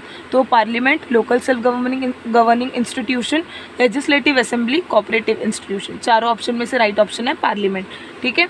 Next है to increase agricultural production and become self sufficient with regard to food grains, dash initiated, green revolution. Water revolution नहीं इनिशिएट किया गया था, white revolution milk के लिए किया था, और इंडस्ट्रियल रेवोल्यूशन इंडस्ट्री के लिए। तो जो फूड ग्रेन्स हैं वो ग्रीन कलर के थे, तो प्लांट्स वगैरह वो ग्रीन कलर के थे, तो याद रख सकते हो कि ग्रीन रेवोल्यूशन एग्रीकल्चर के लिए हुआ था, फार्मिंग के लिए, ठीक है। Next state whether the following statements true और false, give reason for your answers, any 2, ठीक है। फर्स्ट है the nature of constitution is seen as a living document, ठीक है। तो क्वेश्चन कितने मार्क्स का देख लेते हैं एक बार। State whether the following statements are true और false, give reason for your answers. अब देखो यहाँ पे बोला है कि ट्रू हो या फॉल्स हो, ट्रू हो या फॉल्स हो, रीज़न देना है, ठीक है। तो यहाँ पे कितने मार्क्स का, ये 4 मार्क्स का, मतलब 2 मार्क्स के एक है, एक 2 मार्क्स का है, ठीक है, और 2 को सॉल्व करना है। तो पहला है the nature of the constitution is seen as a living document, ये हम लोग का चैप्टर नंबर 1, ठीक है, फर्स्ट चैप्टर जो है पॉलिटिकल साइंस का। तो the constitution is a living document, इसका आंसर ट्रू होगा, और यहाँ पे उसका रीज़न देना है। देखो the constitution is a dynamic, the constitution is dynamic, it is a living document, the constitution has to change according to changing condition. And देखो फर्स्ट पॉइंट ये लिखना, the constitution is dynamic. Second point लिखना, the constitution has to change according to the changing condition and the parliament has a power to make this changes, ठीक है। ये 2 point लिखो। Next अगर और एक पॉइंट लिखना है तो लिखना the judiciary has accepted this power of parliament to make changes in the constitution. अगर ये पॉइंट नहीं लिखा तो भी चलेगा, मैं बोल रही हूँ नॉर्मली ये पॉइंट लिखो, पहले तो लिखो कि ट्रू है, ठीक है, क्वेश्चन का आंसर लिखो ट्रू है, फिर रीज़न दो, the constitution is dynamic, the constitution has to change according to the changing condition and the parliament has the power to make those changes, इतना लिखा। फिर थर्ड पॉइंट में लिखो therefore constitution is a living document, ठीक है, ऐसा point लिखना है। ये क्वेश्चन नंबर 7 का first question, the nature of constitution is seen as a living document, पहले ट्रू लिखना है, फिर 3 पॉइंट्स लिखने जो मैंने अभी बताया, ठीक है। नेक्स्ट है शिरोमणि Akali Dal is a national party, शिरोमणि अकाली दल एक रीजनल पार्टी है, वो एक नेशनल पार्टी नहीं है, तो आंसर क्या आएगा, फॉल्स, आंसर क्या आएगा, फॉल्स आएगा आंसर। नेक्स्ट यहाँ पे इसका रीजन्स क्या क्या दोगे, देखो ये पेज नंबर 88 पे है, ठीक है, शिरोमणि अकाली दल, ठीक है, शिरोमणि अकाली दल पेज नंबर 88 पे। तो सबसे पहले रीज़न लिखोगे no, Shiromani Akali Dal is a regional party, क्या लिखोगे, Shiromani Akali Dal is a regional party. Second point लिखो it is established in 1920, it is a prominent regional party in Punjab, ठीक है, its objective is of cultivating religious and regional identity, ठीक है, ये दोनों को 2 पॉइंट बनाओ, और फिर थर्ड पॉइंट में लिखो कि Shiromani Akali Dal is a regional party, therefore it is the above statement is false, ठीक है, ऐसा लिख के छोड़ देना है। Next question, alertness is required to sustain democracy, ये question alertness is required to sustain democracy, ये टेक्सचुअल क्वेश्चन है और पॉलिटिकल साइंस का लास्ट चैप्टर है, ठीक है। इसका आंसर मैं डाइजेस्ट से बता रही हूँ ताकि पता चले कि कैसे लिखना है, ठीक है। तो सबसे पहले तो the above statement is true, ठीक है। पहले ट्रू और फॉल्स लिखना है, तो the above statement is true. Reason, in order to make democracy successful it should be practice by people in all aspects of the life. It should not remain limited at the government level. Conscious effort should be taken to keep the rights of the people intact. The different challenges faced by democracy like corruption, violence and criminalization should be tackled timely and strictly. It is necessary that people and the government should remain alert for the sustenance of democracy. ठीक है, तो ऐसा लिखना होता है. यहाँ पे 4 points दिए, आप लोग को 3 पॉइंट्स लिखना है और ये ट्रू और फॉल्स लिखना है. ठीक है, तो यहाँ पे हम लोग का क्वेश्चन नंबर 7 कंप्लीट हुआ. Next question number 8. Question number 8 है राइट टू वोट और नेक्स्ट है इलेक्शन कमीशन. इसमें से कोई एक करना है, ये आता है 2 मार्क्स के लिए. ठीक है, क्वेश्चन नंबर 8A का जो है explain the following concept any one, जो 2 मार्क्स का है. फर्स्ट क्वेश्चन है राइट टू वोट. ठीक है, तो राइट टू वोट का आंसर मिलेगा 69, पेज 69 पे. वहाँ पे देखो हम लोग को समथिंग 4 to 6-7 पॉइंट्स लिखने हैं. ठीक है, मिनिमम तो 4 लिखना ही है और रेलिवेंट पॉइंट्स लिखना है. ऐसा नहीं कि क्वेश्चन आंसर को खींचना है करके लिख रहा है, ऐसा नहीं. रेलिवेंट प्रॉपर पॉइंट्स लिखना है. ठीक है, तो right to vote. The Indian constitution has made the provision of right to vote for adults in the pre-independence period. Several provision existed which restricted the right to vote. ठीक है, ये point लिखो. All such provision were cancelled after independence and the Indian constitution guaranteed adult suffrage by giving the right to vote equally to both men and women above the age 21 years. ठीक है, next. The voting age was reduced from 21 to 18, which gave opportunity of political participation to the young generation in India. Such provisions have made India the largest democracy in the world. ठीक है, अब ये जो world से लेके, ठीक है, ये वर्ल्ड एंडिंग है और यहाँ से लेके आपको जो 5 to 6 पॉइंट्स ईजी लग रहे हैं. ठीक है, 5 to 6 पॉइंट्स पढ़ के रखो, कोई इशू नहीं है. 4 बोला है तो 5 to 6 लिखो, कोई प्रॉब्लम नहीं है. ठीक है, तो यहाँ से 5 to 6 पॉइंट जो ईजी लग रहे हैं वो याद रखो और लिख दो. ठीक है, यहाँ से लेके वर्ल्ड तक. ठीक है, यहाँ से 5 to 6 पॉइंट्स याद कर लो, हो जाएगा राइट टू वोट का answer. Next election commission. Next क्या है, election commission. Election commission second chapter का है. सेकेंड चैप्टर का election commission, page number 75. Election commission page number 75 है. ठीक है, तो देखो यहाँ पे दिख रहा है election commission page number 75. In India the election commission central is the central to process of election. Art 324 of the Indian Constitution has established its autonomous body which consists of 1 Chief Election Commission and 2 Election Commissioner. ठीक है, फिर इतना लिखने के बाद ये भी लिख दो कि Sukumar Sen was the first chief election commission after independence. ठीक है, ये भी लिख सकते हो. ठीक है, next in 1921 Sen was selected for Indian civil services under the British rule. ठीक है, मैं जो टिक मार्क कर रही हूँ वो सब लिखने की पूरी ज़रूरत नहीं है, बट मैं बता रही कि ये सब लिख सकते हो. इसमें से ढूंढ के 5-6 पॉइंट्स लिख लेना. नेक्स्ट पेज नंबर 76 पे कंटिन्यू होता है. The president appoints the election commissioner.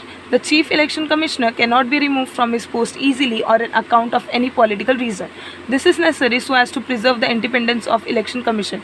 There is a separate provision made for the expenses of election commission. ठीक है, तो मैं बोल रही हूँ कि वो जो पीछे का पैराग्राफ था और इतना पैराग्राफ था लिखो, कंपल्सरीली लिखो. ठीक है, और बाकी ये पैराग्राफ लिखना है लिखो, वरना मत लिखो, तुम लोग के ऊपर है. नेक्स्ट, फिर इतने लिखने के बाद लिखो there are various functions of election commission. Some of the functions are preparing the voters list. ठीक है, deciding the time table, scrutiny of the application candidates. ठीक है, एक्सेट्रा करके लिख के छोड़ दो. ठीक है, सिंपल सा, ये सब टेक्सुअल है, ये सब पढ़ चुके हो पहले से, मैं उसके लिए ज़्यादा डिटेल में नहीं बता रही. Next do as directed any one है दोनों का. Regional parties in Maharashtra. तो इसका आंसर हम लोग को पेज नंबर 88 में मिल जाएगा. Regional parties in Maharashtra page number 88. पहला शिरोमणि अकाली दल. ठीक है, सॉरी ये नहीं आएगा बिकॉज ये महाराष्ट्र में बोला है. देखो ध्यान दो question, regional parties in Maharashtra, तो हम लोग को ऐसे ढूंढने पार्टीज जो महाराष्ट्र में है. तो रीजनल पार्टीज इन महाराष्ट्र, इसका आंसर है पेज नंबर 89 पे. देखो पहला है यहाँ पे, देखो पहला रीजनल पार्टीज इन महाराष्ट्र. तो नेम ऑफ द पार्टीज दिए, तो ये सारे महाराष्ट्र के रीजनल पार्टीज हैं. ठीक है, ये Shiv Sena, Maharashtra Navnirman Sena, Peasants and Work Party, Republican Party of India, Republican Party of India, Bahujan Samaj Mahasangh, Samajwadi party. ठीक है, ये सारे में से कोई 4 याद कर लो जो इजी लग रहा है और फिर वो लिख दो. ठीक है, नेक्स्ट क्वेश्चन है चैलेंजेस बिफोर इंडियन डेमोक्रेसी. तो इसका आंसर आप लोग को पेज नंबर 98 में मिल जाएगा. देखो पेज नंबर 97 से एक नया पैराग्राफ स्टार्ट होता है, चैलेंजेस बिफोर इंडियन डेमोक्रेसी. ठीक है, फिर नेक्स्ट पेज से ही यहाँ पे देखो, यहाँ पे है करप्शन, यहाँ पे है left extremist, nationalism, communalism, terrorism, ठीक है। तो ये सारे चैलेंजेस है इंडियन डेमोक्रेसी के सामने। तो यहाँ पे मैंने लिख लिया, देखो 5, एक है communalism, second terrorism, third left extremist, corruption, social challenges, ठीक है। 5 दिया मैंने, जो 4 पसंद है वो लिख लेना। नेक्स्ट है आंसर इन ब्रीफ एनीवन, और ये कितने मार्क्स का है, ये मार्क्स है 2 मार्क्स का, ठीक है, 2 मार्क्स का है। फर्स्ट है explain the meaning of code of conduct, second है which problems are faced by modern workers movement. तो फर्स्ट क्वेश्चन फर्स्ट चैप्टर में ही है, तो explain the meaning of code of conduct, ये चैप्टर नंबर 2 पॉलिटिकल साइंस का chapter number 2 page number 78 पे available है। What is the code of conduct, ठीक है। तो यहाँ पे लिखना है, to ensure free and fair election in India the election commission has adopted several measures. The Code of Conduct is one of the measures adopted by Election Commission.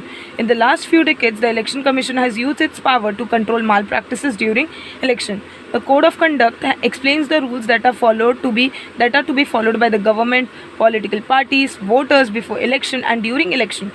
Even the government cannot violate this rules, ठीक है, due to strict observance of the code of conduct in the last few elections the common voters have become confident, ठीक है। तो इतना लिखो, इतना confirm लिखो, ठीक है, 2 मार्क्स का है, लेकिन इतना लिखो। और नेक्स्ट ये भी लिख सकते हो, challenges faced by challenges in conducting free and fair election if we take into account the size of our country, ये लिखो मत, ये इंपॉर्टेंट नहीं है, ये लिखो, the election commission has to work in accordance with the law while dealing with this challenges, ठीक है। अब ये कौन से चैलेंजेस है, नीचे दिए हुए हैं, लेकिन 2 मार्क्स का है तो ये सब नहीं लिखोगे तो भी चलेगा, ठीक है। 2 मार्क्स का है तो आपको सिर्फ इतना लिखना है, ये पूरा कोड ऑफ कंडक्ट का पैराग्राफ, ठीक है, पूरा कोड ऑफ कंडक्ट का पैराग्राफ लिख लिया तो हो जाएगा। नेक्स्ट क्वेश्चन है which problems are faced by modern workers movement. इसका answer chapter number 4 page number 94 के ट्रेड यूनियन वाले पार्ट में इसका आंसर है, ठीक है। Trade union in India is emerge in the background of industrialisation, ठीक है, ये लिख लो। Next textile industry railways company were established in India in the later of the 19th century, ये नहीं लिखोगे तो चलेगा। इन 1899, मैं एक बार टिक मार्क कर लेती हूँ, ठीक है, ये लिखना है। In 1899, railway workers went on strike for their demands. However, the first organization for resolving the issue of workers was established in 1922. This organization is known as All India Trade Union Organization, Congress, ठीक है। ये सब लिखने के बाद ये लिख लो, in India, workers are facing different problems: unstable employment condition, contract labor, financial insecurity, absence of legal protection for workers, unlimited working hours, insecurity at the workplace, health hazards are so many problems, ठीक है। तो ये जो पूरा trade union का paragraph है, ये जो पूरा ट्रेड यूनियन का पैराग्राफ है, इसी में से लिखना है। उसमें वर्कर्स थे, ट्रेड यूनियंस में भी वर्कर की बात करें तो ट्रेड यूनियन में जो आंसर है वही वर्कर में आ जाएगा, ठीक है। तो मैंने जितना बताया उतना लिखो, या तो तुम लोग खुद से पॉइंट्स भी ऐड कर सकते हो, बट मैंने जैसे पहले भी बोला था वो रेलिवेंट होने चाहिए पॉइंट्स, और प्रॉपर सीक्वेंस में होना चाहिए, लाइक कुछ भी नहीं लिखना चाहिए, ठीक है। तो यहाँ पे क्वेश्चन नंबर 9 कंप्लीट हुआ हम लोग का आंसर इन ब्रीफ। तो आज के वीडियो में मैंने पूरा पेपर प्रेजेंटेशन बता दिया कि हिस्ट्री का पेपर कैसे लिखना है, कितने पॉइंट्स लिखने हैं। जैसे कि ये 2 मार्क्स का है तो इसको कम से कम, बट यहाँ पे ब्रीफ लिखा है, ठीक है, 2 मार्क्स का बट ब्रीफ लिखा है, तो हम लोग कम से कम इसमें 5 to 6 पॉइंट्स लिखेंगे, ठीक है। ऐसे टाइम पे ज़रूर नहीं 4 ही पॉइंट्स लिखो, बिकॉज एक पॉइंट अगर टीचर को रेलिवेंट नहीं लगा तो मार्क्स कट सकता है, और ये सब जो आते हैं बहुत ईजी आते हैं, तो मिनिमम 5 to 6, 6 to 7 जाएगा तो चलेगा, ठीक है, कोई इशू नहीं है। तो अगर वीडियो अच्छा लगा तो लाइक करो, चैनल को सब्सक्राइब करो और अपने फ्रेंड्स में शेयर करो।